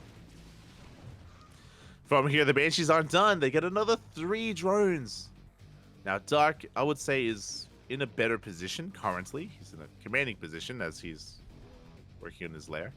But, again, he has potential to bounce back. He has potential to deal some counter damage with these Hellions, with these Banshees. Gets 4 workers already. Oh. Cloak does kick in. Big surround. We finally do catch these Hellions. Every single Hellion goes down. Big catch there from Dark. Or double lib in the main. No, that isn't going to be able to stand up against that Spore, though. And Clem is doing a great job at recovering. Like, he's killing a lot of workers. He's denying mining time. Initially, Dark was up almost 10 workers, but now only up by 8. Plus mules, we have pretty comparable economies. Clem bouncing back after losing 14 SCVs like it was nothing. Oh, and this is not a good trade for Dark. He tries to go first round, but every single link is going to go down. Big overextension from the Zerg. Massive overextension. 6 drones go down. Dark is being pulled apart. He's being pulled apart at this point. He had a good moment earlier. He had a very good moment. But it's not going to even matter here as Clem is pushing. We have a Bailey Nest now on the way. We have 2-2 in production as well. Dark, hyper fixated, hyper committed here to his upgrades, but again, his economy, that's what's hurting. The economy is what is lacking here for Dark. A double drop coming in. Gonna be threatening that fifth base. You can see Dark amassing Ling Bane. Oh, has to be careful not to be supply blocked.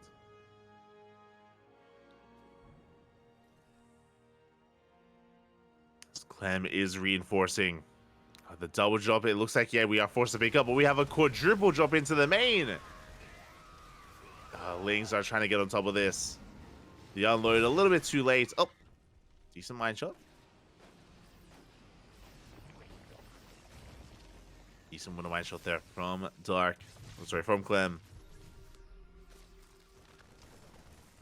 As he does rotate over towards that right-hand side. Ooh, big mine shot as well on the Lings. And just a dirty position here behind the mineral line here. The Ling Bank just cannot engage. Cannot engage there from Dark. And you can see Clem is snowballing out of control. Once he gets momentum going, once the ball starts rolling in favor of Clem, it does not stop. As the Marines, they deny the southern base. It's going to be denied. We have reinforcements coming in towards the north. We have Queens to defend, but that's not going to be enough. Not on their own. We attempt to transfuse, but Queens are falling left and right. Big pickoffs here from Clem. Okay, what was that? 4? 5 Queens? Or does it continue to try to stand strong? Oh, big! Oh my God! Big mine shots. Big mine shots as Clem does threaten to dive into the main, forced to pick up. It's forced to pick up in the end.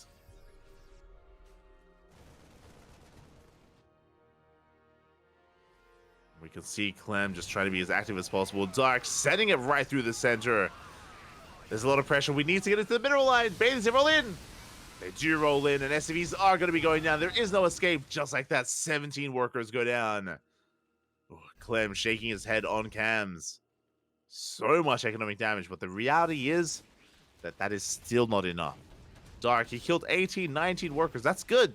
That's great. That's beautiful. Clem is still ahead. Clem is on 4 bases, and he has mules. Clem is still in a good position. He is pushing. This was not enough damage. Just goes to show how far ahead Clem is. Bailey's rolling on in, trying to get a good connection. Shows the mine shots. Oh, decent mine connections here on the Bailings. Oh my God, every single Bailing goes down. Which means Clem can keep pushing. And mine drop here towards the south. Hive is on the way. Getting a couple of drone kills. Dark trying to go for a counterattack. And Banshee's wreaking havoc here, trying to focus down that hatchery. And here come the Bailings. Oh, never mind. As the Bailings will not connect. Banshees finally go down. The Bailings are rolling in. Late reaction. Very late reaction. 8, 9 SCVs fall. And once again, Clem is still up in workers. Like, it's crazy. Still up in workers, still up in economy. these bathing run-bys just are not enough. They're kind of keeping things very, like, they're keeping Dark in this. It's allowing Dark to tread water, but he needs more than, he needs to swim, Papi. He needs to swim. Not just tread water. As we see Dark trying to gain map control.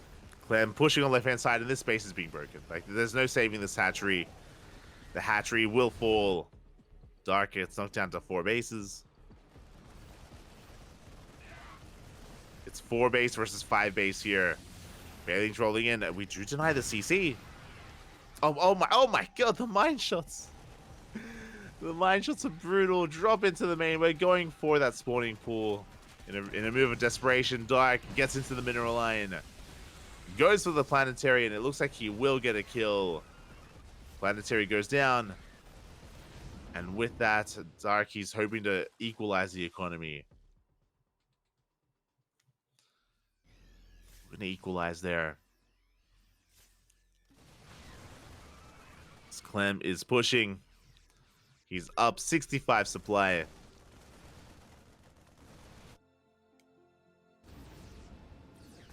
And Dark needs a miracle. He needs a miracle at this point here to try to hold on. But GG gets called. There is no final fight. And Clem will take the 2-0. GG, well played. Whew. Clem takes the 2-0. Takes down Dark. And Clem stays on. He stays on for his team. He evened things up. And it's going to be on a Dragon KaiZi Gaming to field a 3rd player. Let's go. Let us go. Ooh. Again, Clem just having his way with Dark there, pulling him apart left and right. Dark had a good start. Remember, Dark, he killed 14 SCVs. That was meant to be a moment for Dark to get a lead in this series. But as he was killing workers, so was Clem. That's the reality, is that Clem, with his Banshee Harass, was achieving not as much, but enough damage to keep him in it. And to eventually stabilize, to snowball out of control, Papi. Always out of control. And with that, it's going to be on Dragon KaiZi Gaming. It's going to be on DKZ to figure out who do we send out next. And, you know, it should be Hero. It should be Hero. There's also Jeshi, but Hero is the logical choice here at this point. And I do believe that Hero has a better chance to bring down Clem than Dark has. Dark did well in the ZVZ, but again, Clem, he has just renowned Terran versus Zerg. Terran versus Protoss is also very much so the wheelhouse of Clem. Clem has so much practice against max packs, but that's what's important. Clem, he has a lot of practice against max packs. He's favored against max packs, but Hero is a very different kind of Protoss. Very often he comes up with his own builds. Very often he has his own playstyle. Very often, Hero is unique. Very unique in that sense. So, this is not cut and dry. Not cut and dry. Here we go. Monster, Papi. Monster. Ah.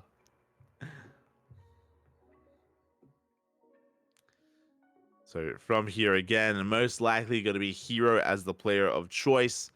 And the way this works is that whether it's Hero or Clem, if we get a 2-0, then we do force a revive.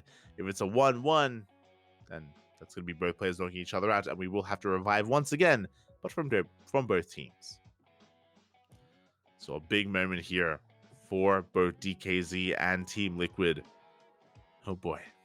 And from here, we are going to be going on a short break. I mean, we can try to pick and decide, like, where will this take us and who's going to be sent out, but should be Hero and Clem.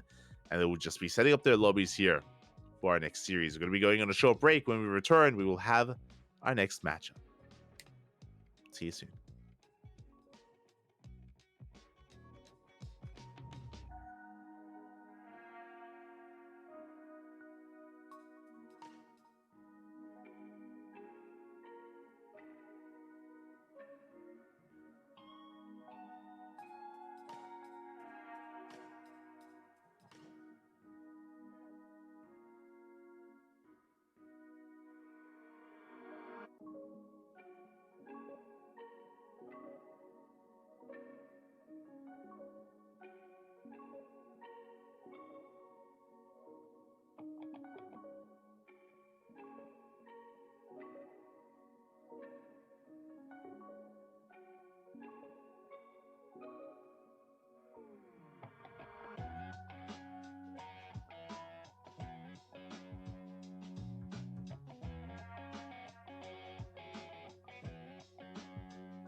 DKZ Kimmy versus Team Liquid.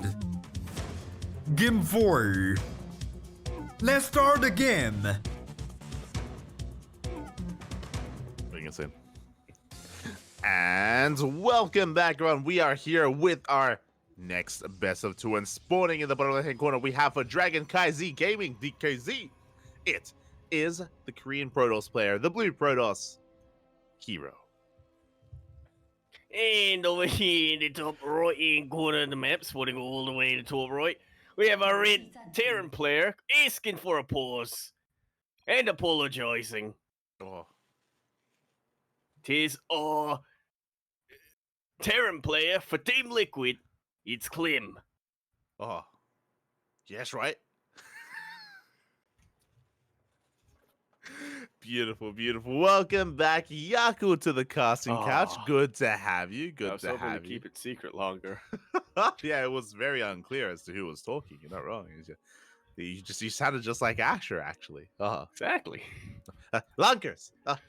Oh, But still yeah, haunts me. good to have you back, Yaku. Hope you enjoyed your break. Hope you enjoyed your food as well. I'm a little bit celosa, a little bit jealous.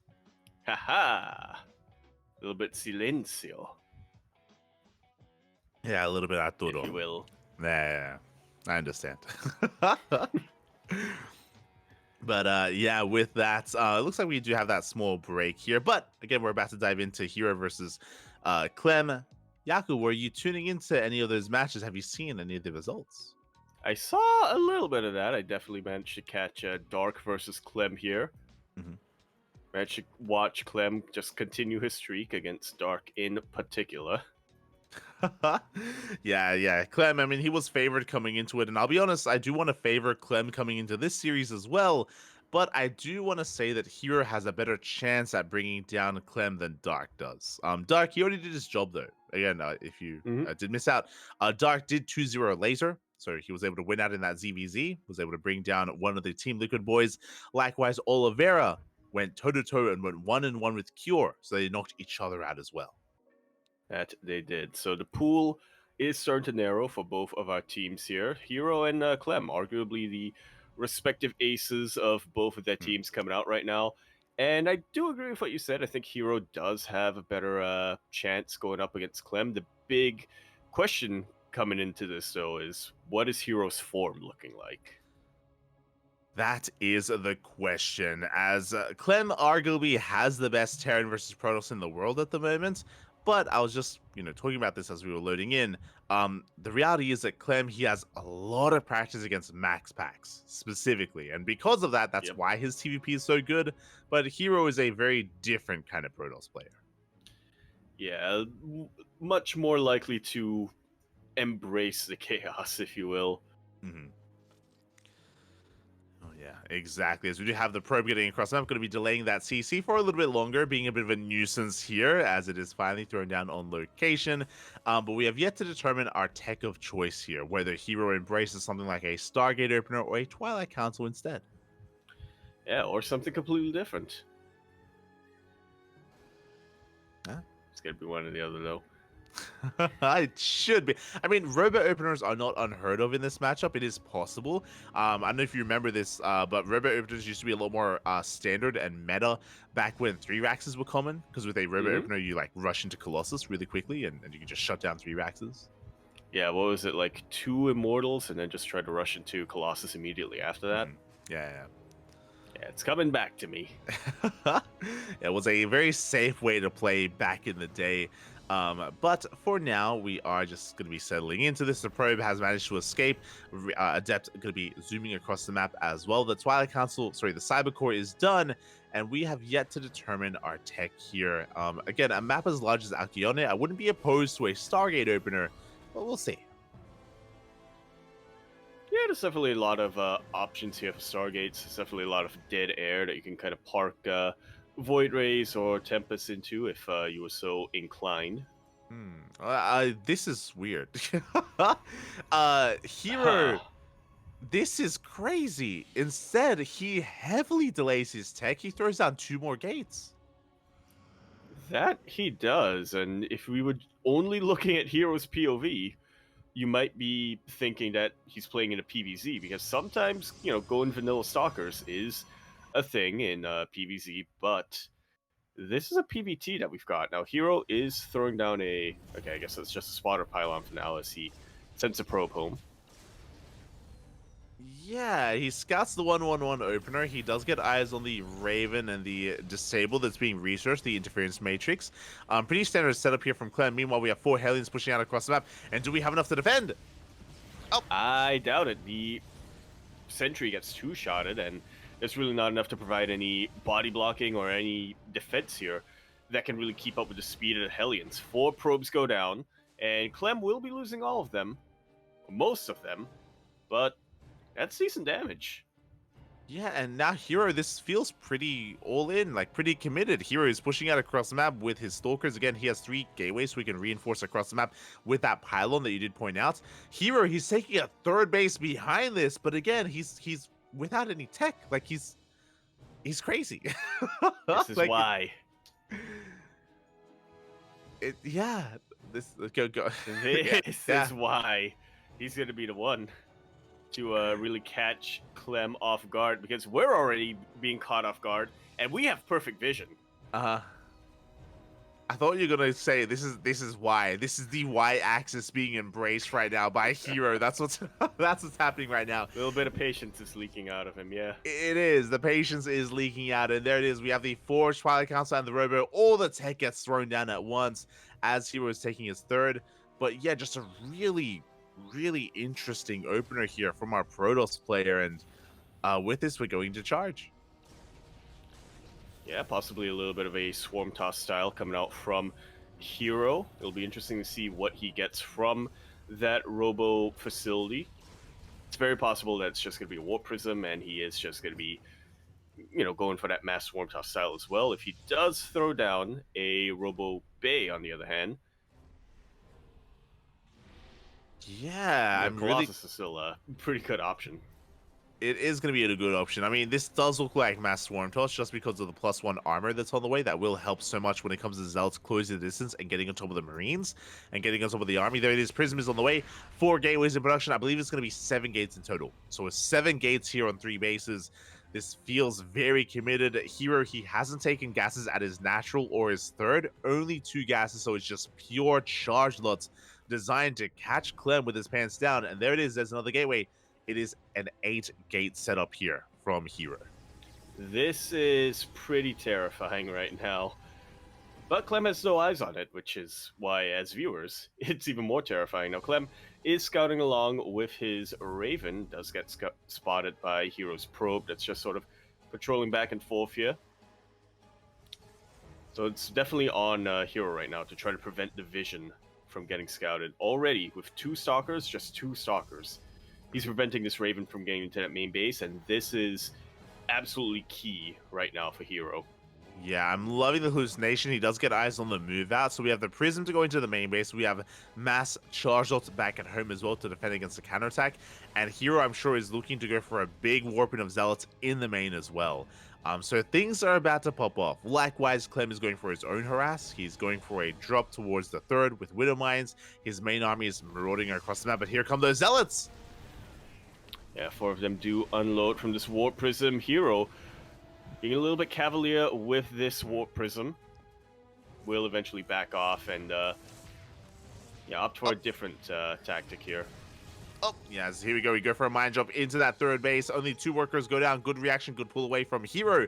Very minimal losses here as the cannon does shut down those Widow Mines. Meanwhile, he's focusing on his push. Zealots here, a lot of them pushing towards the natural, but Clem hasn't expanded yet. He still has a pretty large army at that natural base. He really does. Clem did scout the proxy earlier on, so maybe that's he is expecting Hero to be playing a little bit more aggressively here, so that it might be why he is being a little bit more tentative to move out, and why he is just trying to make sure he covers his bases, getting this Viking here to prevent another warp in. Yeah, as the Viking has arrived, we get a couple of hits in on the prison. We have Widowmine set up as well. We have to be very, very, very careful. And that 8th gateway is going to get depowered, is going to get shut down. Now, Hero still hasn't taken any gases. So he does have one Immortal in the middle of that army, but he's still just amassing pure Zealot. Pretty much. I mean, he doesn't even have Blink. Yeah, he doesn't even have Soccer Blink right now, so it's not going to be able to do much. And there's really no point to him getting gas at the moment.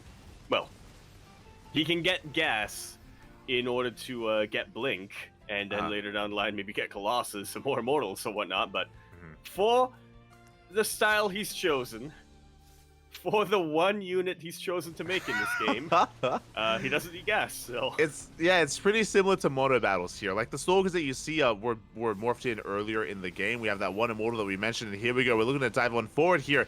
Big Anti-Armor actually just only graced the army. Not too many Zealots were affected. Yeah, surprisingly. So a nice little split here from Hero.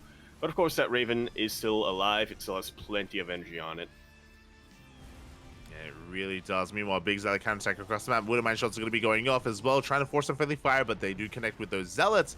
Meanwhile, Hero focusing on his main push. Can he pull this off again? There is no Ghost, no EMP. Yeah, going to be relying purely on his bio, his Ravens, 2 Ravens actually, and 1 tank in the backline, which he does on Siege for now, as, yeah, I guess a tank isn't going to be that useful against charge lots.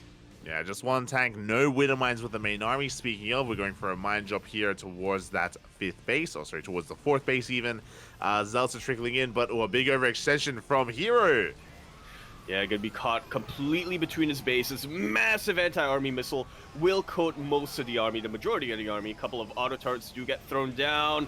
Hero's fighting far and far away from missile turret range, or from shield battery range, sorry, as a bunch of Vikings do land and will provide Clem enough additional firepower to break through.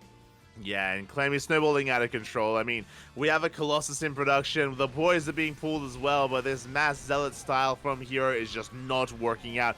He was hoping for Clem to be a little bit more active earlier, to move out, to maybe go for a counterattack, but alas, it does not work out. He will be able to break through this army, though. Through some of it. Not all of it, though. He'll be able to break through the Marines, but not quite the Marauders or the Vikings. And by the way, we also have reinforcements coming down from Clem. He has doubled the army supply, and this is not where Hero wants to fight. Maybe if he had all those Zealots from earlier, this would be a good position, but it is not the case anymore. Exactly. We still want forward. We take down the Immortal. We take down the Colossus. Only a handful of Stalkers are remaining. And Hero, he's racing back to the safety of his natural base, but there's no shield battery and no overcharge. Colossus goes down, really the backbone of the army. Zealots do get kited back towards Widow Mines, and this is far too much Terran.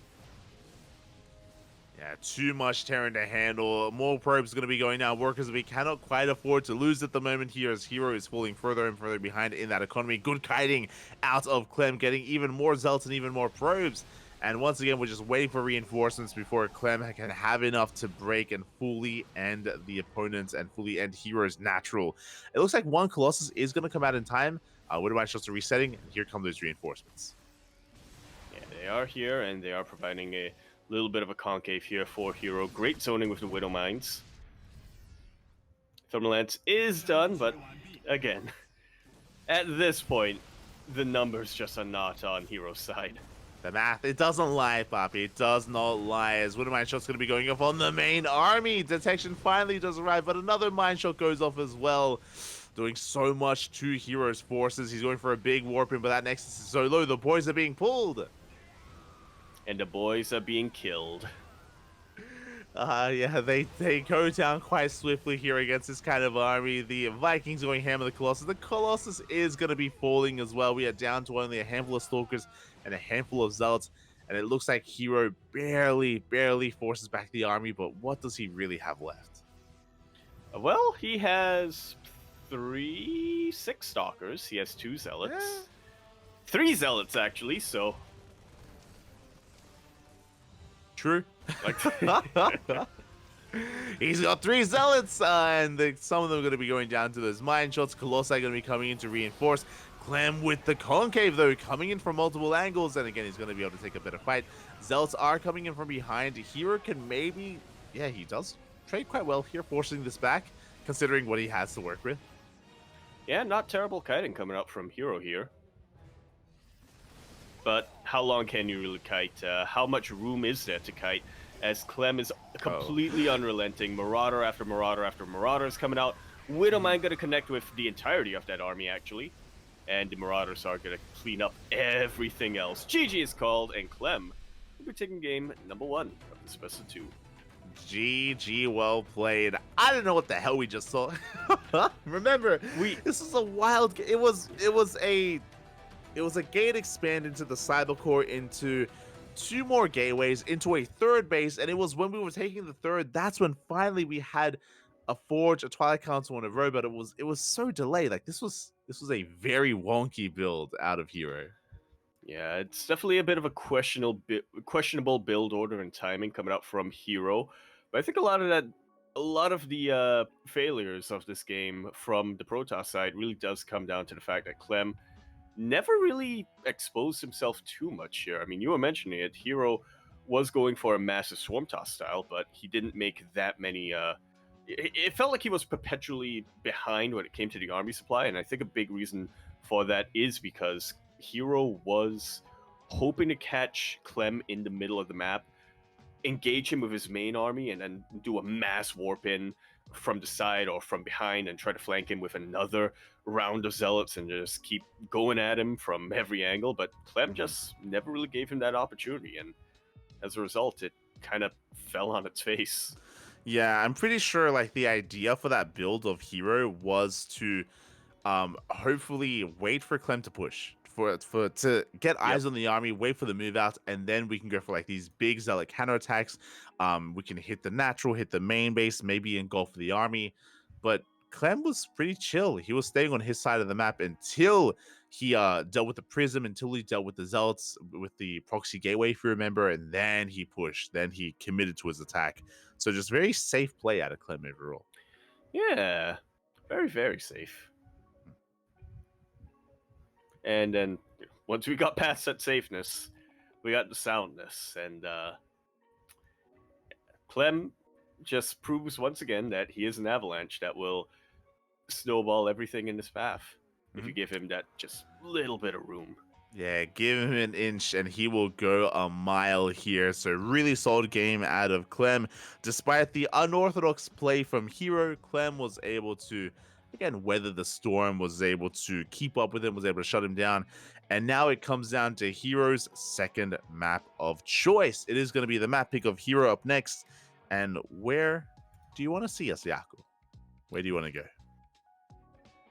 Dusk Towers, obviously, would be my first choice. But based on the pattern tonight, it's probably going to be Equilibrium. Hey, Dusk Towers. That was a map. That was beautiful. That was a map. It's TY. A good map. It was peak TY action. That's what Dusk Towers things reminds me of. It was. Oh. But it's not going to be either of those maps. It is, in fact, going to be like, it's great. It's not Dusk Towers. What's going on? Oh my god, it's not crazy. A map that's not in the pool, huh? It's not Catalina. Oh my god, crazy. Okay, let's go. I mean, I guess we'll have to play on Oceanborn. All right, that's okay. It wouldn't have been my pick, but all right. Here we go. Okay, Oceanborn is going to be the map pick here from Hero. A much smaller map, a much shorter rush distance by ground. And here we go in the bottom right-hand corner. We have the South Korean Protoss player representing Dragon KaiZi Gaming. The KZ. It is Hero. Cats. And over here in the top left-hand corner map, starting all the way in the top left, a red Terran player representing Team Liquid. From France, we have the problem, Clem. I forgot that's what we called it. It sounds so weird it still sounds so weird out of context. Oh my god. Imagine if that's what your parents called you. Well, you're the problem. Oh my god. I mean, that would be a step up. It would be nicer. Feels Clem, Bobby, feels Clem. And here we go again. He was the problem that could not be dealt with by Shopify. They almost had the answer. Bjorn did well, but did struggle in the end. And now Team Liquid, they have gone their way all the way into the next round. And Hero, what does he whip out next? Because again, game one was wild. It was really quirky. To put a little bit more emphasis on it, it was just a really, just a really It unorthodox was a build. very patience game. It was a very patience game. As Clem is going to be going for the eBay block. Going to be forcing some inefficiency out of Hero, forcing down all these probes. Yeah, might not be the biggest of deals here, but it does keep Hero on his toes. It does make sure that he's not going to be playing comfortable, and it does mean that he just has to pay that much more attention to the rest of his build to make sure it doesn't get too delayed. Exactly, and Clem wants to take advantage of his opponent. So we can see, even though there was only a single gas geyser, it is not a Rax expand. This is what is done usually when you go for an eBay block. You go for a reactor, factory, into an add-on swap, into cyclones. And this is a good way to, if Hero was forced to take the unnatural natural, if the eBay got close to finishing and Hero was forced to expand elsewhere, this cyclone-based follow-up can really just even kill Protoss players without too much issue. So it's a bit of a scary moment here for Hero. Yeah, absolutely terrifying. Which is why it's what we've come to expect from Clem here. Exactly. A nice deviation from Clem. If he did force the unnatural natural, 100% we would have seen an add-on swap. But here, because he knows that it was only a delayed expansion, he is only going for the single cyclone. He is committed to reactored Marines instead. Regardless, he's building up an army that he can use. But just a very different kind of composition.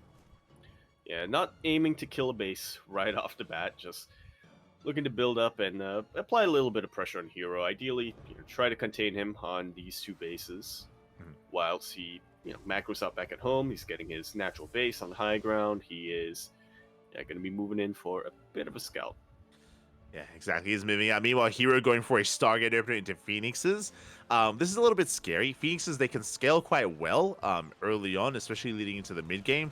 But one Phoenix on its own can't really do too much here. We do need a second Phoenix. Shield battery is about to finish up though, and Hero is going to be able to hold on to his natural. Yeah. How many times has it happened, Light, where you have Protoss players who lift up with all of their Phoenixes, except they have no Stalkers, so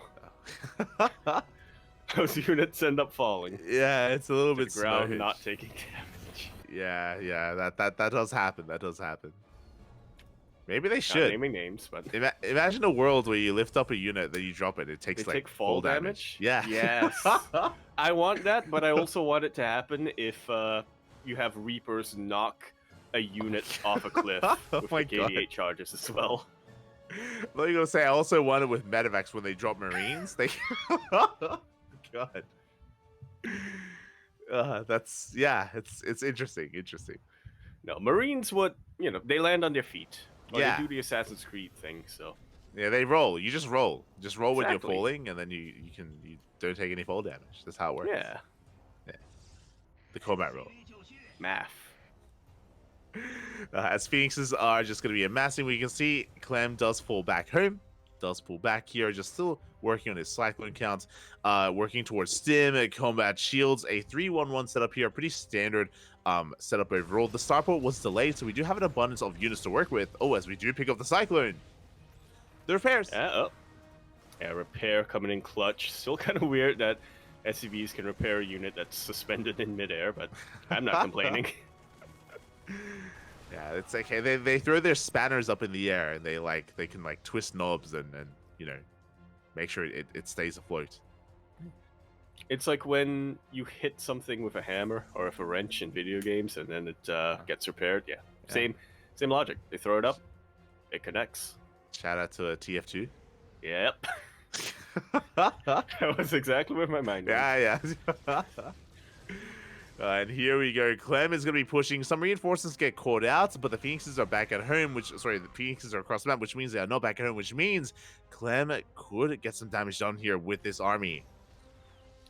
Yeah, he does have stim, but he doesn't really have medevacs to support this army, so he is in a little bit of a precarious position. He is playing it safe once again, just taking damage or getting damage done on sort of the edges of the base rather than pushing into that entrenched position.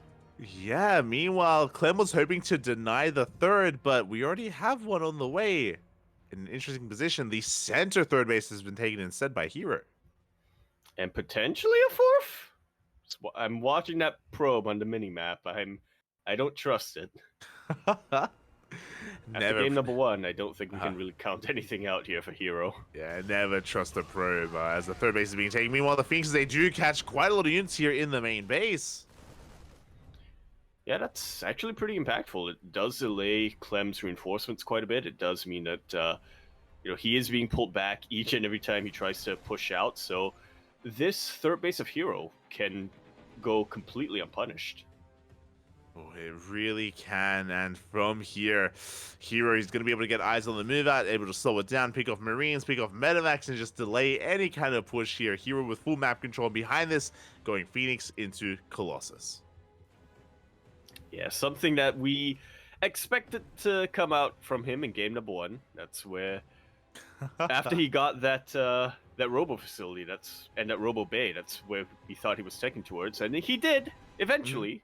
Yeah. But this time he's taking towards that direction much quicker. I mean, this time we have a much more sane build and opener out of Hero, and it's all making sense. It's all coming together. Yeah, patience has been exercised. It's my explanation. He has been. We're more on the X or even the Z axis instead here for Hero, as we do see Clem pushing through towards the southern portion of the map. He is spotted by the army. We have plenty of Phoenixes to try to pick away at this army. 2 Colossi are up and running. Only 2 for the time being, though, and Clem could find a better angle of attack. Bearing in mind, he still hasn't scouted the third. He doesn't know where it's been taken. Yeah, for all he knows, Hero is still stuck on 2 bases, but with that movement of the Protoss army, I think he's going to be able to put 2 and 2 together, sends out that Spotter Marine, and yep, we'll confirm that is not where he expected the third base to be, but is potentially where he wants to fight. Yeah, he has spotted. We do have a Marine jump being sent towards that location. Big swipes here from the Colossus. Oh my god, just having their way with that army. Yeah, Thermal Lance finished up a little while ago, and only 2 volleys, or rather, it only takes 2 volleys to wipe out these Marines. Exactly, and the Marines, they do get shut down. We do see a drop here towards the right-hand side. Once again, shut down here by the Phoenixes as well. Here, he has been in control, but the Colossus! Yeah, he has mostly been in control, but a couple of things can be tightened up a little bit. One Colossus going down like that is a pretty big mistake here for Hero. Clem, however, still not feeling confident enough to push in. Still can't quite push into the third base when there are still 2 Colossus behind all of this. Yeah, again, like the Phoenix control has been really solid out of Hero. As you mentioned, losing 1 Colossus is huge just because 3 is critical mass. Now we have to rebuild Colossi and then start working towards Disruptors or High Templar. Templar Archives is just now finishing up to work towards potentially Storm or just Archons. And yeah, Hero, he's just chilling back at home. He's turtling up on 4 bases. He is looking to refine his army. Yeah, he has gotten away with this third base. That's a mouthful and a half. With this third base, and now he's expanding towards a 4th base, as you said, just diversifying his AoE. Still a little bit of Versus Storm, but is working towards eventually getting that end game very high tech Robo army. Yeah, definitely. Every now and then, Yako, there's like a line that it just catches you. And for me, it's always force the force fields. The force fields. There you go. I couldn't even get through it. Yeah, he's forcing the force fields. Yeah. He's forcing the force. Yeah, exactly. Yeah. I've been saying that a lot recently, and it's all blending together in the brain. What does it mean? He forced out the force fields. Yeah, like you bait them out. The force fields, right? Yeah. Right. Wait, what do you think I was saying? You said forcing the force fields. Oh, yeah, you couldn't. Yeah, he's forcing the force fields as well. I mean, that also kind of works. Yeah. But here we go. We do have the Zealots getting caught out here on the right-hand side. 4CC on the way here for Clem as well. Meanwhile, he's also transitioning. Ghosts are in production. Vikings well underway. We have +1 ship weapons, which means once Clem gets his 4th up and running, we should be seeing a Fusion Core and even some Liberators. Indeed. Vikings aren't too common in late game TVP, I should say, and it's interesting just how committed Clem is to Vikings typically. I think a lot of the times Terran players only get maybe 6 at most to deal with the Colossus, but Clem, he knows that you can land the Vikings after the Colossus get taken out, and they make very short work of Stalkers. Oh yeah, they have some added extra value, and especially here because of the Stargate opener, the Vikings have added value because of the Phoenixes. So there's also like other things that they can try to focus down. As we do see Hero just still building up his army. I'm a little bit surprised and concerned. Hero doesn't have any disruptors. Like his Colossi is all he really does have for splash damage. I guess some Archons as well, but is that going to be enough? Because here we go, we're pushing in. Yeah, pushing in on top of this ramp. 1 EMP lands, 2 EMPs land. And these Phoenixes are in a lot of trouble. They are not going to last long against these Vikings without their shields. Clem actually able to snipe a Colossus behind all of this. Really good kiting. I don't know if you noticed, but those Vikings, they went to town on the Colossus and those Phoenixes. You can see that the Archons were trying to keep up, but the Archons, they could not touch the Vikings. So again, just really good stutter stepping overall here from Clem. Yeah, Archons have brilliant splash damage if you can get on top of an air army, but they have a very short range. So just like that, it is quite easy to kite against them if you know what you're doing. And Clem very obviously knows what he's doing. Yeah, exactly. He just has some big EMPs as well on the army. Archons are being knocked down. The Vikings are thinning out, but there's only a single Colossus remaining. Every single Phoenix has fallen. And if the Colossus does fall, that means that the Prism is going to be the next target here for said Vikings. As they're trying to break our way through, pushing towards the third base. And Clem is starting to run out of room to kite back to, which is why he stims on forward. And he knows that he can try to fight this army toe-to-toe. He just needs to land 1 or 2 really good EMPs, and he knows he can go toe-to-toe with this army. Yeah, exactly. A couple of good EMPs is all it does take here. Another big warping of reinforcements, big warping of Zealots here on the way for Hero.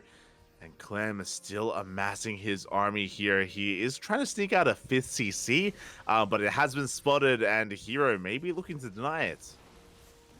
Yeah, he wants it. He wants it so bad, but Clem, he wants to keep it alive even more, and he does have his army in position. He is not going to let Hero take it out. Actually, Hero hasn't scouted it just yet. I would assume that he has suspicions just because of the movement of the SCVs earlier on, but yeah, Hero hasn't really confirmed it just yet. Yeah, he did notice those SCVs. At least I hope he noticed the workers, but we'll see as once again both players have maxed out. 200 supply, 3 threes on the way. Ghosts are well on the way as well for Clem. And here we go, we're pushing in. Big EMPs. Huge EMPs, but still very big volleys from those Colossus, and still plenty of Archon set. We're actually in the back line, so on the one hand, weren't quite able to provide the splash damage, but on the other hand, we're shielded from the EMPs. True, they were, at least initially, but big EMPs once again. The Archons, they go down. 1 Colossus falls, 2nd Colossus as well. There's only 1 Colossus remaining, but the Zealots are coming in to reinforce here. The ground army of Hero is still looking a little bit terrifying as we do get a Colossus in the face. Ouch. It's moist, Oh, and here we go. The final Colossus does fall. The splash damage non-existent here for Heroes. Once again, we're going to be tracking the Colossus. It does float up. 50C is up and running, and Clem, he's running away with this economically. He really, really is. He's on a higher worker count right now than his Protoss opponent, which is unheard of a lot of times here in TVP, and he's on roughly an even base count. So throwing some mules to the equation, he is, like you said, running away with the economy. He has a bit of a questionable army, not gonna lie, Light. He still has a lot of Vikings. There we go, Fusion Core just now being thrown down, so eventually he should be transitioning more towards Liberators. Yeah, I agree. I think this Fusion Core is late. I do think this Fusion Core is quite delayed here for Clem. As a result, Liberator production has been delayed as well. And that means that Hero can still go toe-to-toe with this army. Doesn't have to worry about liberation zones yet. Yeah, Clem not really able to zone out the army the way that he would really like to. Not really able to have those Liberators provide their massive freedom zones and massive single target damage against some of these short range or even melee units like the Zealots or the Archons. Exactly, and I mean, now it's on the way, right? We have the first Liberator in production. We should be getting Liberator range momentarily as well. Hero does have the high ground, though. Does outposition his opponent for a moment there. The Colossi going ham here on the Bio Army. And it looks like Hero knows that he can keep this high ground.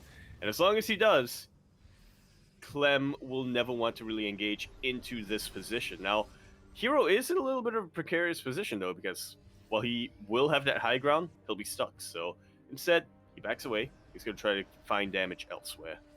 Yeah, it does rotate it around, and I do think he has gotten eyes on the 5th, but he's not able to do any damage to it again. Just a massive amount of Vikings pushing on forward. The Archons forcing back that Bio Army as well. Big EMPs, the Vikings, they're committing to the Colossus. And they will be taking the Colossus out. Even with just that one Liberator, we can see that it really concentrated a lot of attention here from the range units of Hero. Did allow Clem to get a couple more volleys off on the Protoss army. Yeah, exactly. As the Colossus rocks up just in time to die, as it gets two-shot by the Vikings, it does fall, and that lib count is getting higher and higher. We have 5 Liberators being produced at a time, and Hero is just not ready to deal with libs. He really is not. The only unit that can really reliably deal with Liberators right now are Stalkers, and eventually when you get enough Liberators, they can just start to ignore the Stalkers. Those Freedom Zones will just absolutely obliterate anything under it, including Stalkers. Oh yeah, so that's a lot of freedom, Papi. That's a lot of freedom, and you just can't quite do much about that. As there we go, the zones have been thrown down. A big EMPs here, once again grazing those Archons as Elazer try to get on top of the army. But to try to get on top of the army, they have to pass the Freedom. Yeah. And that Freedom doesn't take too kindly. Oh, That is a massive Purification Nova, though. Oh and my- just like that, Hero finds himself a lot of momentum. we're 18 minutes in. Finally, we got our first disruptor. This is what we've been missing the entire game. The first Nova does pop off. Hero, though, does he have enough to break his opponent? We do have a Liberator harassing across the map. 12 probes have gone down. The economy of Hero not looking too hot right now, but we have a second disruptor. We do have a second Disruptor, and we have, if we get just one more really juicy connection like we got earlier on, then I think Hero's going to be in a fantastic position. He can kill a base or two, potentially even start hurting the production of Clem as well. Decent Purification over there. Didn't really take out any ghosts, but that was still a decent number of Marauders taken out. Yeah, exactly. As we're pushing on forward, we take down another Liberator as well. Nova going to be going off towards that middle line, gets 3 SCVs, but oh my god, look at the Liberator wave coming out from the production. You love to see it. That's the wave of freedom right there. Oh my god, the freedom has arrived. Here comes the liberation as well, and a Hero, he has to back off. Even though he's had some really good connections, some really good Novas, it's still not quite enough, and unfortunately for Hero, Novas, they do not shoot up. That they do not. Man, imagine if they did, though. Ah. That's up! Oh my god. Purification Nova, yeah, almost went off, but Uh-huh. yeah, didn't count on being EMP'd and immediately sniped by the Bioterran army. Yeah, exactly. A bit of a zealot counterattack here across the map just to try to draw away the attention of Clem. Liberation zones are being set up once again, looking to say lay siege upon this third base. A third, not the most important base here for Hero, but alas, he just cannot touch this army. Yeah, that's way too much freedom. Everything's being zoned away. The Disruptors are trying their best to try to catch a couple of ghosts here and there, but Clem can just retreat to the safety of the Liberation zones. Yeah, exactly. We're just zoning, bullying Hero back. This third base is going to go down. Hero has lost control of the center of the map, and Clem has just too much momentum. It just zoom in on the freedom, Papi, as there's just no answer. There's no answer to these Liberators. Those beautiful Venn diagrams. They overlap each other. Hero looks like he's preparing for one last ditch attempt to maybe try to draw Clem back and ideally try to go for a little bit of a surround, but I'm not convinced it's gonna work out, Light. Yeah, like a base trade is the best case scenario here for Hero, but he's running into more freedom zones here. The Prism gets targeted down. We deny the warp in. The Liberation has arrived. The Disruption's going to be going off, but they will not connect.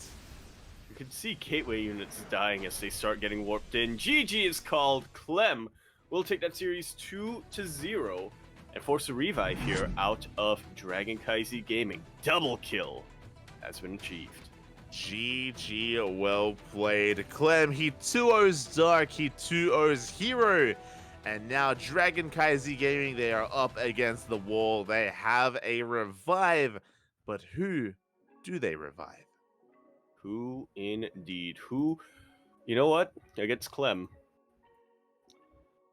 You were talking about it earlier, Light. DKZ, they are a team of aces. So far, 2 of their aces have been unable to really deal with Clem here. 2 aces from 2 different races, Zerg and Protoss. But there is one more matchup that Clem hasn't faced from KaiZi Gaming, which is at TVT. And I was going to make a joke about that and say that F91 should show up since he played Terran in the show match earlier. But according to Wikipedia, his main race is in fact Zerg. So yeah, that is ruined. Oliveira will probably be... I don't know. Oliveira, I think, would be a really good option against Clem's particularly, especially since Clem, he was talking about it earlier, he's not feeling too confident in TVT. But can Oliveira keep that going and continue to get the potential... I guess it's not an all kill at this point, but can he keep it going? Can he win not just 2 games in a row, but potentially another 2 games in a row? Yeah, I'm all with you there. By the way, I could hear it already in the brain. I was like, and that's why we need F91 to come out swinging here as the Terran race, to come out to represent DKZ and to really show Clem what they're made of. But yeah, I'm really on the fence with Oliveira. Like Oliveira, he's a very difficult player to read. Like, when it comes to his state and when it comes to his form, like he's a very good player, don't get me wrong, but we also don't really get to see enough of Oliveira in recent times just because, of visa issues earlier this year. He wasn't a part of Gamers 8, he wasn't a part of Home Story Cup, he wasn't a part of DreamHack Yongshipping just because of, again, early year issues in 2023. So it's hard to say, like, is he more favored than Hero against Clem? Potentially, I think Oliveira has to be the way here. It has to be the way to bring Clem down. Yeah, I would. Yeah, I say I would definitely count on that because if my math is correct, as long as if my math is correct, obviously, at this point, Clem only needs to win one more map, but if Oliveira can take the 2-0, which I think is absolutely doable for Oliveira, if you can take that 2-0 and then potentially force a revive from either, I would say Clem or Cure. I think those are probably the players who Team Liquid would want to revive against Oliveira. Then we get another best of 2. What about the Super Ace though? True. That. So what you're saying here is basically, regardless of who gets revived for KaiZi Gaming, whether it's Oliveira, whether it's Hero, whether it's Dark, it's all versus Terran. Clem, the potential revived Cure as well. Like we needed to pull off the TVTs or the PVTs. And is Oliveira feeling confident in his TVT? I mean, hey, he won a championship and he looked damn strong against Maru quite some time ago. Can he bring out that inner Oliveira again?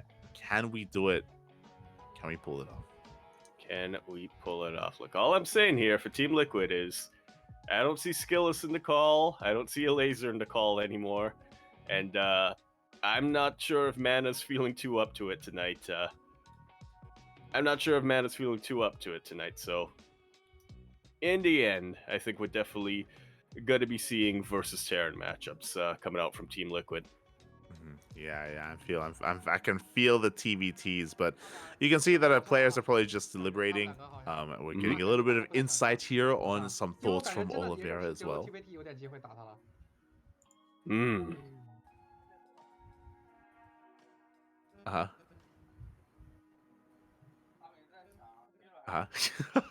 Just don't try to change it. It's fine. If there's anyone in the chat that is aware of or can give us some translations, let us know what they're saying. Let us know. Obviously, we know what you're saying, but you know, want to make sure that you know, get people know as well. 这个陪男上都可以。 Obviously. I see a llama in the core, which is the most important, to be honest. True. That's what we need. We need the llama, Papi. We need the llama to play it. We do need a llama.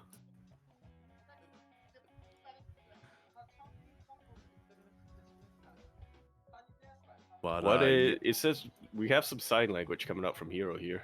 Oh yeah. He's translating. 反正大概在思考他 Oh, 要 he's given up on Oh translating. yeah. I mean, it's look his risks, you know, right? We gotta take care of ourselves. We gotta take care. 其 Yeah. 实我可以上好吧，他要 That 不想上我就上。 it 他 must 要 be 想上我就 terrible 上 to be a sign language speaker who Mhm. also has who also is arthritic. 就是 Clem 的 You're 地图 deaf 库里面 twice. Clem 是不 Or 是 no, 有 you're 能 mute 选择 twice, 地 not 的地图啊？因为 PVZ You're 啊那我上 deaf. You're 上 double 上 muted. 上 加油 Damn 加 it. 油！ Shaking my head. Well, with that, while our players do deliberate, while our teams figure out who we send out, obviously it's going to be Clem versus someone. Oh, we have a cat. We have a cat in the back. We need the cat versus llama. We need the cat versus llama versus prediction cat. No, It'll be a the cat versus free-for-all in llama, and Catalina. yeah, the prediction cat can cost. There we go. Yeah. Yeah. There we go. Do we know Clem's cat's name? Do we know that? Do we? Blem. That's that's gonna be Lem. public information, right? Like this, like people, like Clem streams. Does he stream? Does he?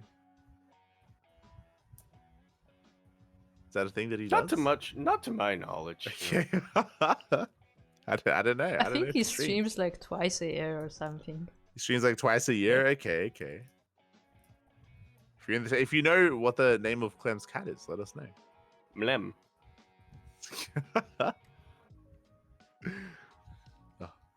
But I think for now we're going to be going on a short break. Our teams is just trying to figure out who is going to be fielded, and we'll be back very shortly with our answer. Sooner than you suspect, so do not go anywhere.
And welcome back, everyone. Welcome back. It is, as we assumed, it is going to be the TVT between Oliveira and Clem. And the pressure is now on. For a bit of context here, Clem needs one win. One win, and it all ends. And Team Liquid will be advancing on to tomorrow's playoff day number 3. Meanwhile, Oliveira needs a 2-0. He needs to win every game moving forward as he is the revived player. Indeed, he does. He needs to get this 2-0 and then another 2-0, and then he can't be revived anymore for the rest of the evening. But for now, we are going to be getting that TVT like we suspected. Nice little bit of symmetry coming down here from Dragon KaiZi Gaming. We started with Oliveira. We ended with Oliveira. Well, potentially end it with Oliveira, as if he does win this, then we're gonna have another player. Versus Team Liquid. Game 5. Let's start the game. Let's start the game as we are getting into potentially our final series here. And here we go in the top right-hand corner of Equilibrium. We have representing Dragon KaiZi Gaming, the Chinese Terran player, the reigning world champion. It is Oliveira. And over here in the top left-hand corner of the map, we have our red Terran player, the current ESL Masters reigning champion for Team Liquid, we have Clem. Oh, the cat is a ball. It's a loaf, a ball. It Wait. is. I don't know cat terminology. I only had dogs growing up. I can confirm that is a loaf. There you go. There you And go. Here we go. A big shout out to the sponsors, of course, Doyu, Honkai Star, Taido, and Autoful. Without our lovely sponsors, without our waifus here, then we would not have WTL. So big shout out, much love, much support. World Team League, Kung Fu Cup, Masters Coliseum, all sponsored by these lovely companies, these lovely products. Much love. Indeed. It all ties together as well, you know? Hmm. You need the Autofull chair Yep. to and the Taidu peripherals Yep. for your Honkai waifus / husbandos to sit on and Yeah. utilize Yeah. while they bank with Doyen. There you go. See, I like that you added the husbandos as well. You know, just to make sure we cover all our bases. Yes. Yeah. True. I'm curious, Yaku. You know the terminology. I do. Do you have something to say, Yaku? Do you? I do. Have you played Honkai Star? Have you? I looked it up on Steam because I was Uh-huh. pretty excited, but then I saw I was deceived, like Uh-huh. I saw a game called Honkai Star Rail. Right. Yep. I was expecting a train game. How was that down? You're like, where was the rails? I Where were the wanted rails? I wanted a train simulator. I wanted to ride the train to wanted to- Honkai. Yeah, through the stars. Yeah, through the stars, and there was no train. There was anime waifus instead, and I was thoroughly disappointed. Yeah, nothing but anime waifus and microtransactions. Yeah, the I was hell, let down. the hell, Honkai. There That's what makes actually me wish. is What a the train hell? in Honkai, just saying. Well, clearly it wasn't advertised, Kuro. Clearly, the train needs to be front and Yeah, you center. don't play as the train. Yeah, you want to be That's the what train. I wanted. There you go.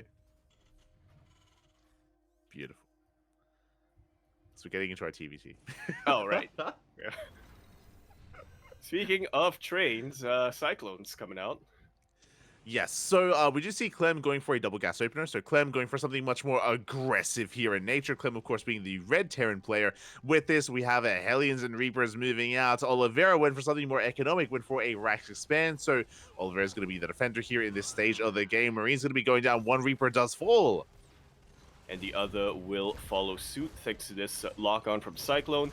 Clem gets a decent scout. I don't think he was able to really confirm the production, but you know, at least he does confirm the tech that Oliveira is going for. He does confirm that, yep, he is playing a bit more defensive. Confirms the bunker, confirms the Cyclones and everything, so he knows that Clem, is going to be the one dictating the pace of the game for the time being.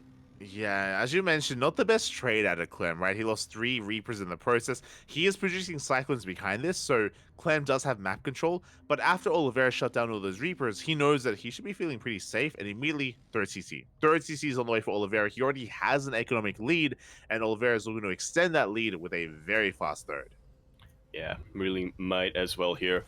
The onus is absolutely on Clem right now to try to make something happen, to try to break this position and try to get a few more SEV kills, or try to just contain Oliveira on these 2 bases while he catches back up at home. Oh yeah, exactly. As we go for the drop into the main base as well. Cyclones are in position. We're going to be able to zone them away. At the same time, we get a bit of a scatter across the map. Don't really get too much when it comes to that trade, but the Reaper is shut down. Like so.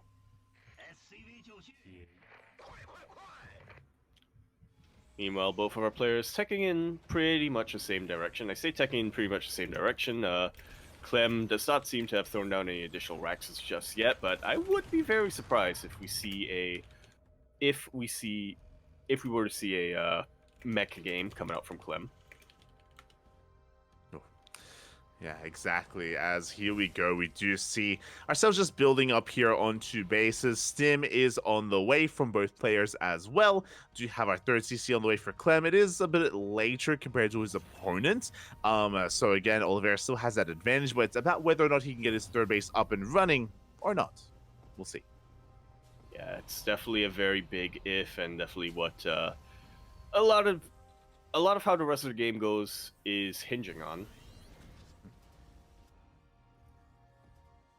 Clem has backed off for the time being, is going to be once again just trying to catch back up economically back home. Scans, confirms Oliveira does have that third orbital ready and waiting, but isn't quite in position to mine from yet, so Clem might be able to land his third a little bit quicker.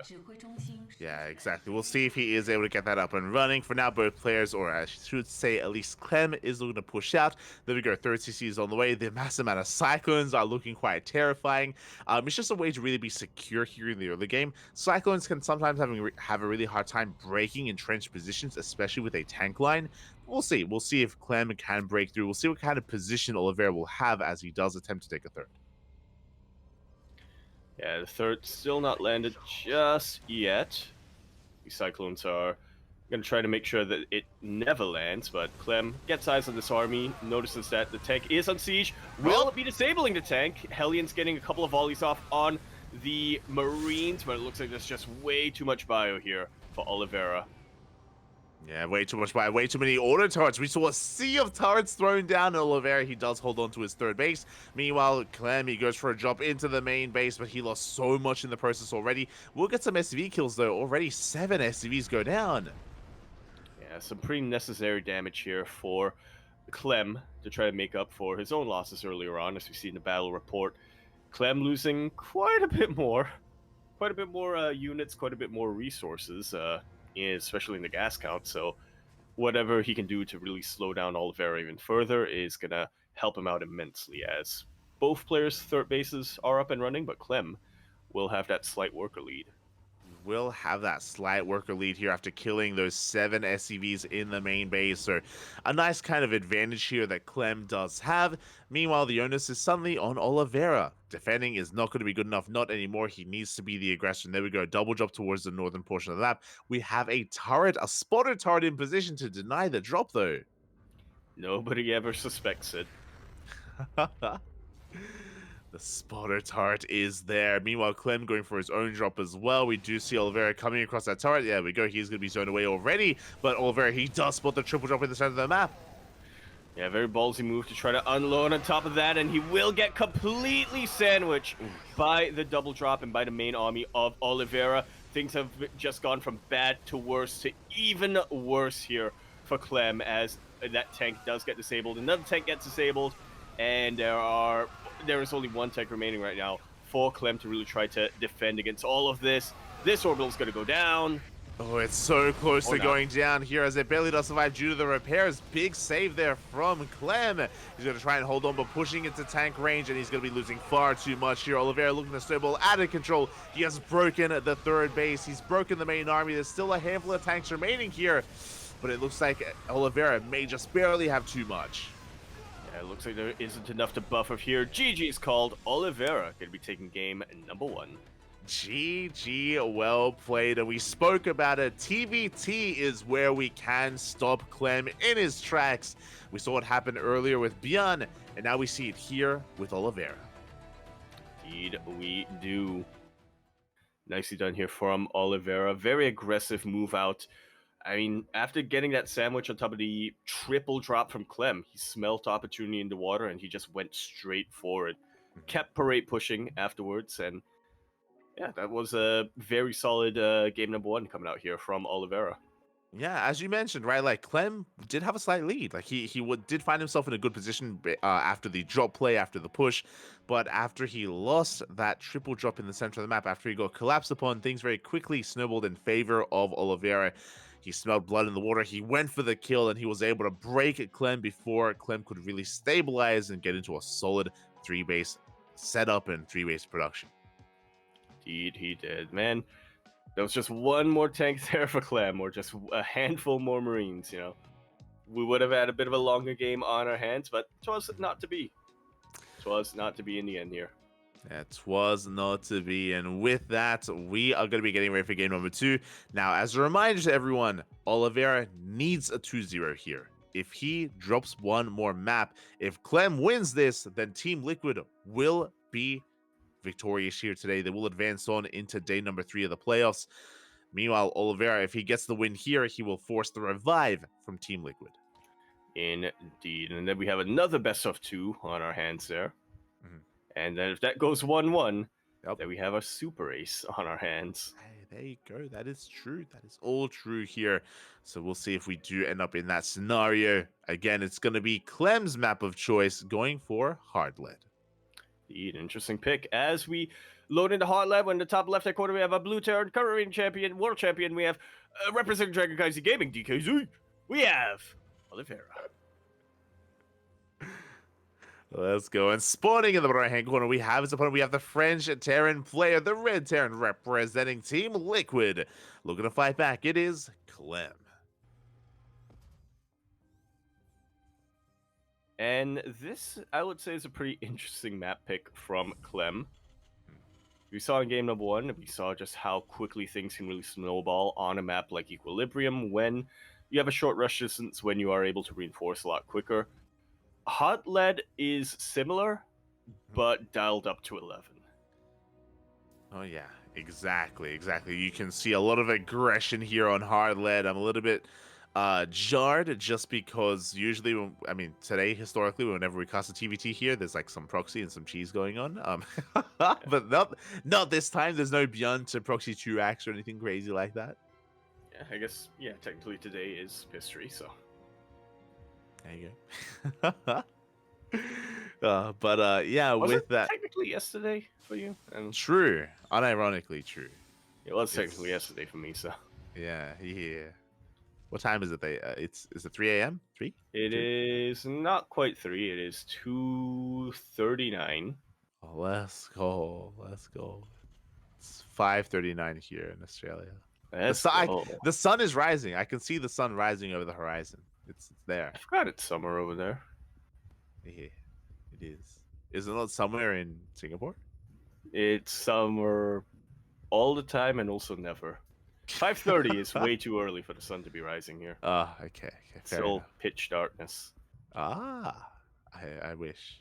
6:30, and you can see a little bit of something on the horizon. Mm-hmm. There you go. As we do have double gas openers from both players, we do see Clem coming in with his SCV. He does tank a shot. He tanks the first shot, and now he's going for the kill. He's going for the dive on that Reaper. We'll be able to get that Reaper. We'll be able to get a full scout on the main base. We'll confirm what's going on. We'll even delay that natural base. Very nicely done here for Clem. Looking to delay it even further, but spots the tail end of that Reaper, and we'll back the hell away. Yeah, a nice start here for Clem. Now we have the second Reaper. Remember, because Oliveira lost one, he is down a Reaper, but the Hellion does arrive just in time. Oliveira should be able to hold on here. He will fend Clem off. Again, a slight lead here for Clem overall. And with that, Clem, going to be able to take a slight worker lead, just the efficiency. So good. It's beautiful. Hasn't lost a unit just yet compared to whereas he was able to kill 2 units from Oliveira, so efficiency. As Double Reaper Hellion is starting to rock up, both players throwing the Spider-Man meme at each other. Yeah, so far we are mirroring each other here. We do see the army rocking up, but the Cyclone has arrived. With the help of the Cyclone, Oliveira should be fine. Oliveira, he should be able to defend against this without too much issue. Clem can always potentially rotate around with his Reapers and dip into the main. And there we go. He's splitting up his army, 2 Reapers into the main. Hellions here towards the right-hand side. This is designed to get some damage done, but also to scout the production more than anything. Yeah, that's really the main purpose of this build. But, bonus points if you are able to get a delay on tech like Clem just was able to. Oh, exactly. So do pick off one of those Hellions as well. 2 SCVs go down. Once again, Oliveira, his economy is hurting here. I mean, sure, Clem, he may be losing some of these Reapers, but Reapers do get outscaled as the game goes on. Yeah, they do get outscaled in favor of Cyclones. Once again, one of, if not Clem's favorite unit this patch. Has been going for Cyclone openings quite a lot in all 3 matchups. Oh yeah, I mean they have their place. They have their place here in our matchup. Since we do have a drop into the main, it's going to be 2 Hellions and 1 Cyclone slipping into the main base, and Oliveira not in position. Yeah, those SCVs starting to line up quite a bit. Oliveira sending Up. everything across the map right now. Up. SCVs lining up once again. These are 2 Hellions, which are makes it even riskier for Oliveira to try to tank a couple of shots and keep his Marines alive. Yeah, exactly. So much damage being done as the He's all SCVs line up. 10 workers go down. The economy is crippled. And Oliveira, he is all in. He has to commit. He has to try to end the game with this army as he sends everything across the map. And he does have the army advantage here when it comes to the front lines. Clem obviously does have a lot of production, though. He is pumping out 2 Cyclones at a time from these reactors. Clem starting to bleed a little bit when it comes to the worker count, but nowhere near as much as Oliveira. Oh, you can see that sigh. And you can see, I mean, Clem is still killing damage. He's still killing SCVs across the map as there's still a Cyclone. We pick off a Mule. We pick off even more SCVs, 21 workers in total. And eventually this will be shut down. The Cyclone does fall, but the damage was dealt. Clem has a massive worker lead. Yeah, almost double the worker count of Oliveira right now. Both of them are on even bases, so it's not really feasible right now for Oliveira to try to catch back up. I suppose he can try to play greedy, but even then, that's still a massive, massive risk, because if Clem catches wind of that, you know for a fact he's going to try to punish that greed. Oh, yeah, exactly. As we do see Clem rocking up here on the front lines with the mass Cyclone, he's going to be out trading his opponent. Good juggling so far. The Raven does go down, but it throws down the Auto Tower just in time. The boys are being pulled. More SCVs are going down, and Oliveira, these are losses he just cannot afford. These are losses he cannot afford. These are losses Clem can afford, but he doesn't lose them anyway. That juggling on those Cyclones, man. He keeps every single one of them alive. Oliveira, once again, just doing whatever he can to try to slowly but surely catch back up, but again, it's not quite enough.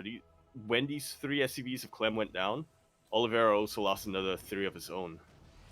He did lose another 3, and with that, Clem is just getting further and further ahead. He's got double the supply here of his opponent. Oliveira did an amazing job here fighting back in this series, especially in game number 1, but here in game 2, things escalated very quickly out of control.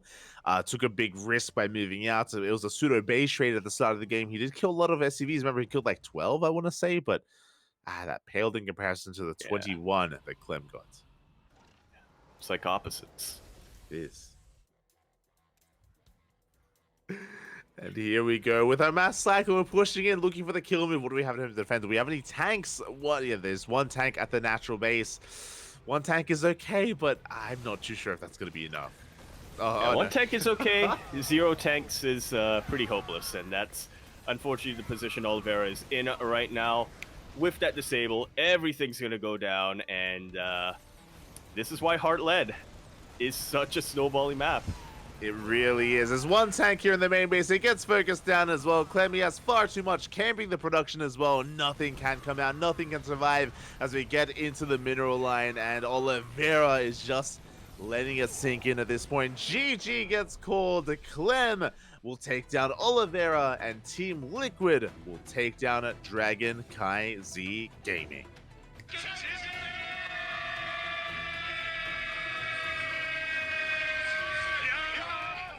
GG. Very well played here by our boys, by Team Liquid, by Dragon KaiZi Gaming as well, but by Team Liquid especially, for they are the winners. They are the champions here. I mean, again, a big shout out to Oliveira. He achieved what Hero and Dark could not. Oliveira took a game, right? He did take a game off of Clem. And if he wasn't a revived player, that would have been enough to bring Clem down with him. If only, we weren't that far into the series already. Exactly. Oliveira was able to come up with a bit of an equation here for the Clem problem. But by the time he did, it was a little too late, to say the least. It was too late, and with that, Team Liquid will be making it through here, not unscathed. They had to really work for it. Winding it back, if you missed out on the series, I recommend checking out Team Liquid versus Shopify earlier. It went not just to the ace match, it went to the super ace match, went down to the wire.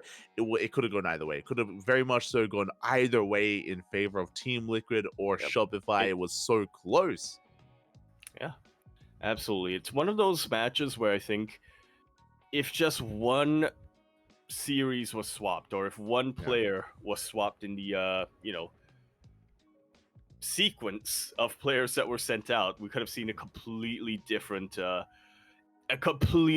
result. But I'm glad that we got the sequence that we did, because it ended up making for an extremely close series.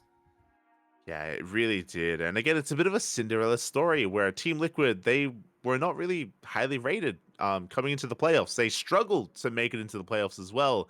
And coming into, the later rounds of WTL, they've really leveled up as a team, not just with Clem, but also with the acquisition of Cure.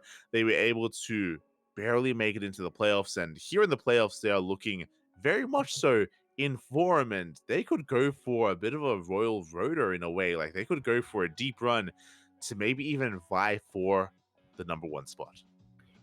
Yeah, it's looking, as the playoffs continue, it's looking like it's going to be more and more of a possibility for Team Liquid. Obviously, the final two bosses left are literally the two top teams based on score right now, based on individual players' performance and results as well. So it certainly is not going to get any easier for Team Liquid here. Basilisk first tomorrow, and then if they are able to beat Basilisk, they're going to be going up against On-Site Gaming. So definitely a possibility here for Team Liquid, but even still, it's going to require a little bit of fortune. A little bit of good fortune going their way. It is. Something that's a little bit concerning about tomorrow. So for those that are curious, the final matches will be tomorrow here for WTL. As Yaku just mentioned, Team Basilisk are going to be going up against Team Liquid, and following that is going to be On-Site waiting in the grand finals. But Basilisk, they're an amazing team, don't get me wrong. They're good, they're amazing, they're beautiful, but Basilisk doesn't have something that some of these other teams did. No Terrence. That is terrifying. Yeah, that is actually absolutely terrifying. Not only do they not have any Terran players, I'm going to point this out. So, what you're alluding to here is that Clem, the ace 好的，感谢 of... 我们两位专业 have 解 an 说的 interview. 精彩分析。那我们现在也是赶紧来连线一下刚 We 刚获 do 胜的 have 队 an 伍。interview. We can finish up your thoughts after that. So as we do, pass it to Mana 好，我们也 to 是欢 hear what 迎 he has 到 to 了 think, 我们 what he 队 has 伍 to 的 say. 经理 Mana 来接受我们的采访。那其实从冒泡赛第一轮一直连胜到了现在，打进了明天的一个决赛日，你们队伍的表现非常的强势，可以给我们点评一下你对你选手这2天的一个表现吗？ Ever since day one, you guys have kept a winning streak. So how do you feel about your teammates' performance? Yeah, very good. Very proud of them so far. Clem and Cure, definitely the MVPs of the playoffs. Clem winning so many matches, Cure winning so many matches. Unfortunately, Elazer wasn't able to knock out any players, but we were able to tank some maps with him. So very proud of my teammates and very happy that we are able to advance to the semifinals. 当然我是非常的高兴，也是非常的为我的队员们感到骄傲。我们看到了 Cure 赢了很多的比赛，当然还有 Clem 也是为我们赢了很多比赛。虽然说Elazer 没有赢什么比赛，但是呢，作为我们的这个队伍当中的一环，他充当了一个坦位，帮我们顶下了很多的这个轮次，所以我现在是非常的高兴。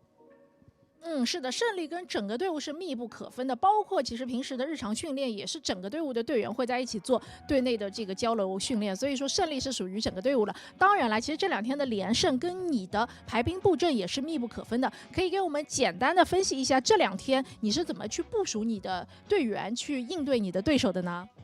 Of course, the victory is to the team. So, talking about that, is the roster order have anything to do with the winning streak? Is that part of your strategy? I don't want to tell too much about the way that we choose players, so let's say it is a part of the strategy, that's for sure. 这个我不能细说，但是暂时就说这是我的计策的一部分。好的，如果有机会的话，最后你们拿下了这个总决赛，如果有机会，我在总决赛的赛后采访上再来问你这个问题吧。那最后一个问题想问一下，明天你们要先迎战这个 BAS， 他们有3位同样非常强大的对手，你可以分享一下你对这3位对手的评价吗？ Okay, we'll just leave that secret to the finals. So tomorrow you'll be facing BS, and they have very strong players like Cyril, Rainer, and Trigger. So what's your pre-comment on your opponent? I mean, Clem already beat Cyril in DreamHack Atlanta before.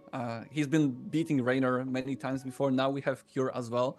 So I think they should be much more scared of us than we are scared of them. 我觉得我们看看前面的战绩 ，Clem 曾经战胜过 Cyril， 也战胜过 Rainer， 现在我们又加上一员猛将 Cure， 所以我觉得他们应该更怕我们吧。哇，非常的有信心啊！那也是祝你们在明天的决赛日里面可以有好运。那我们的采访也到这边告一段落了，非常感谢 Mana 接受到我们的采访。That's very confident. So good luck on your game tomorrow, and thank you for the interview. Thank you so much. Thank you， 拜拜。Bye bye. 好的，那么我们今天所有的比赛到这里就全部结束了。我们来看一下今天的一个赛程回顾吧。好的，我们看到 Liquid 战队也是从第1轮一路杀到了明天的决赛日。明天他们会首先来迎战 BAS 战队，然后胜者会迎战到 OG。And with that, again, great words from Mana, just giving us a little bit of insight as well with some of what has been going on in the behind the scenes. Yeah, inspiring words here from the captain? Question mark. Yeah, big I'm shout not to sure if any Elazer of the for other players are aware that he's the captain, but apparently he is. He is the captain now. He is the captain now. Big shout to Elazer for tanking some maps, and big shout to Kieran Clem as well. Yeah, talking about a little bit about tomorrow's matches with Team Basilisk versus Team Liquid. It's going to be an interesting one. Again, I actually kind of want to favor Team Liquid. I think I'm on the Team Liquid hype train. Yeah, I'm definitely with that as well, not just because of the Cinderella story going down and the hype train coming out as well, but like we were mentioning and like Mana was kind of alluding to as well in that interview, not only are there no Terran players on Basilisk, but the 2 big ace players, Rainer and Cyril, are 2 players who Clem very specifically has, at least for the past couple of years, it seems like he has hyper specialized his play in order to beat them. He doesn't beat them all the time, but there was a solid, I mean, we're coming up to like 4 or 5 years at this point where whenever Rainer or whenever Cyril was looking unstoppable, Clem was very consistently on that short list of players who can take them out. Now, Trigger, I don't think he's played that often against Clem. I would have to look into that match history, but I think just based on things like Ligulac and whatnot, we would all agree that Clem should also be favored against Trigger. Yeah, it's going to be a tough one for Team Basilisk. What I will say is that I'm sure Team Basilisk are hungry for revenge. I'm sure Cyril is hungry for revenge. And remember something, that even though Clem did recently beat them, it wasn't like a one-sided like 3 or 4-0. Like, no, it was, it was back and forth. Well, Uh-huh. Yeah, if you can't take in one map, it's a back and forth. Yeah, I'll concede that. Yeah. Yeah, that's what I mean. That's what I mean. One map is all One you map need is in all you need. WTL. That is fair, There yeah. you go. There you go. But I also have to concede.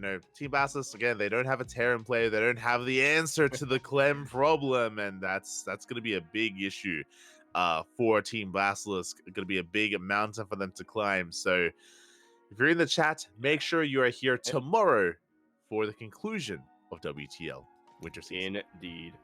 And of course, we're hyping up Clem a lot because obviously he is the ace player, but let's not forget, Cure was also another absolutely high-profile pickup. He has already proven himself in Team Liquid at the start of the playoffs, practically all killing Mystery Gaming and taking out players as well throughout the rest of the playoffs so far. Elazer, can always tank maps. To quote directly from Mana here. True. No, but I think Elazer, he is a wild card, and I think Elazer for Elazer to beat somebody like Rainer is doable. For Elazer to beat Cyril, it's a lot tougher, but he has beaten Cyril in the past. Skilless, if he rocks up tomorrow, always a wild card. Always is a I wild believe now in Team Liquid. I'm gonna say they're gonna go all the way. I want to believe. I want to believe they can go all the way, at least to the finals, and then we can talk about onside afterwards. But regardless, We'll worry about that when we get there. yeah, it's tomorrow's problem. Otherwise, thanks so much for watching. Thanks so much everyone for tuning in. Hope you all enjoyed the broadcast as well. It was a bit of a longer one tonight, 9-hour cast.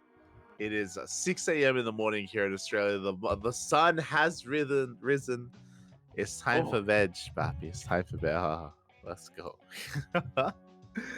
And thank you so much, Yaku. Thanks so much for joining me today. I really do appreciate it. Thank you so much. And yeah, I mean, we might see you again tomorrow for the finals. Potentially. Probably. Oh, wait, we'll see. I think Asher said he might jump on earlier. He might. There we go. We do need the Cass and Cat coming in here. Yeah. We need to balance off the prediction cat. Exactly. It's gonna be good stuff. So we'll see. Potentially Asher tomorrow. And again, thank you so much, Yaku, for joining me tonight. Thank you so much. Big shout out to Kuro as well, who's been handling the production on the other side of things. Yeah. Not just handling the production tonight, also fact checking us. True. Which I appreciate personally. There you go. With that, thank you so much for watching, and thanks so much for the support. Stick around. We're going to be giving another Starcraft streamer a raid. Shout out to everyone in the YouTube chat as well. Much love. Much love. Thank you so much. Hope you all enjoyed yourselves, and we'll see you guys tomorrow.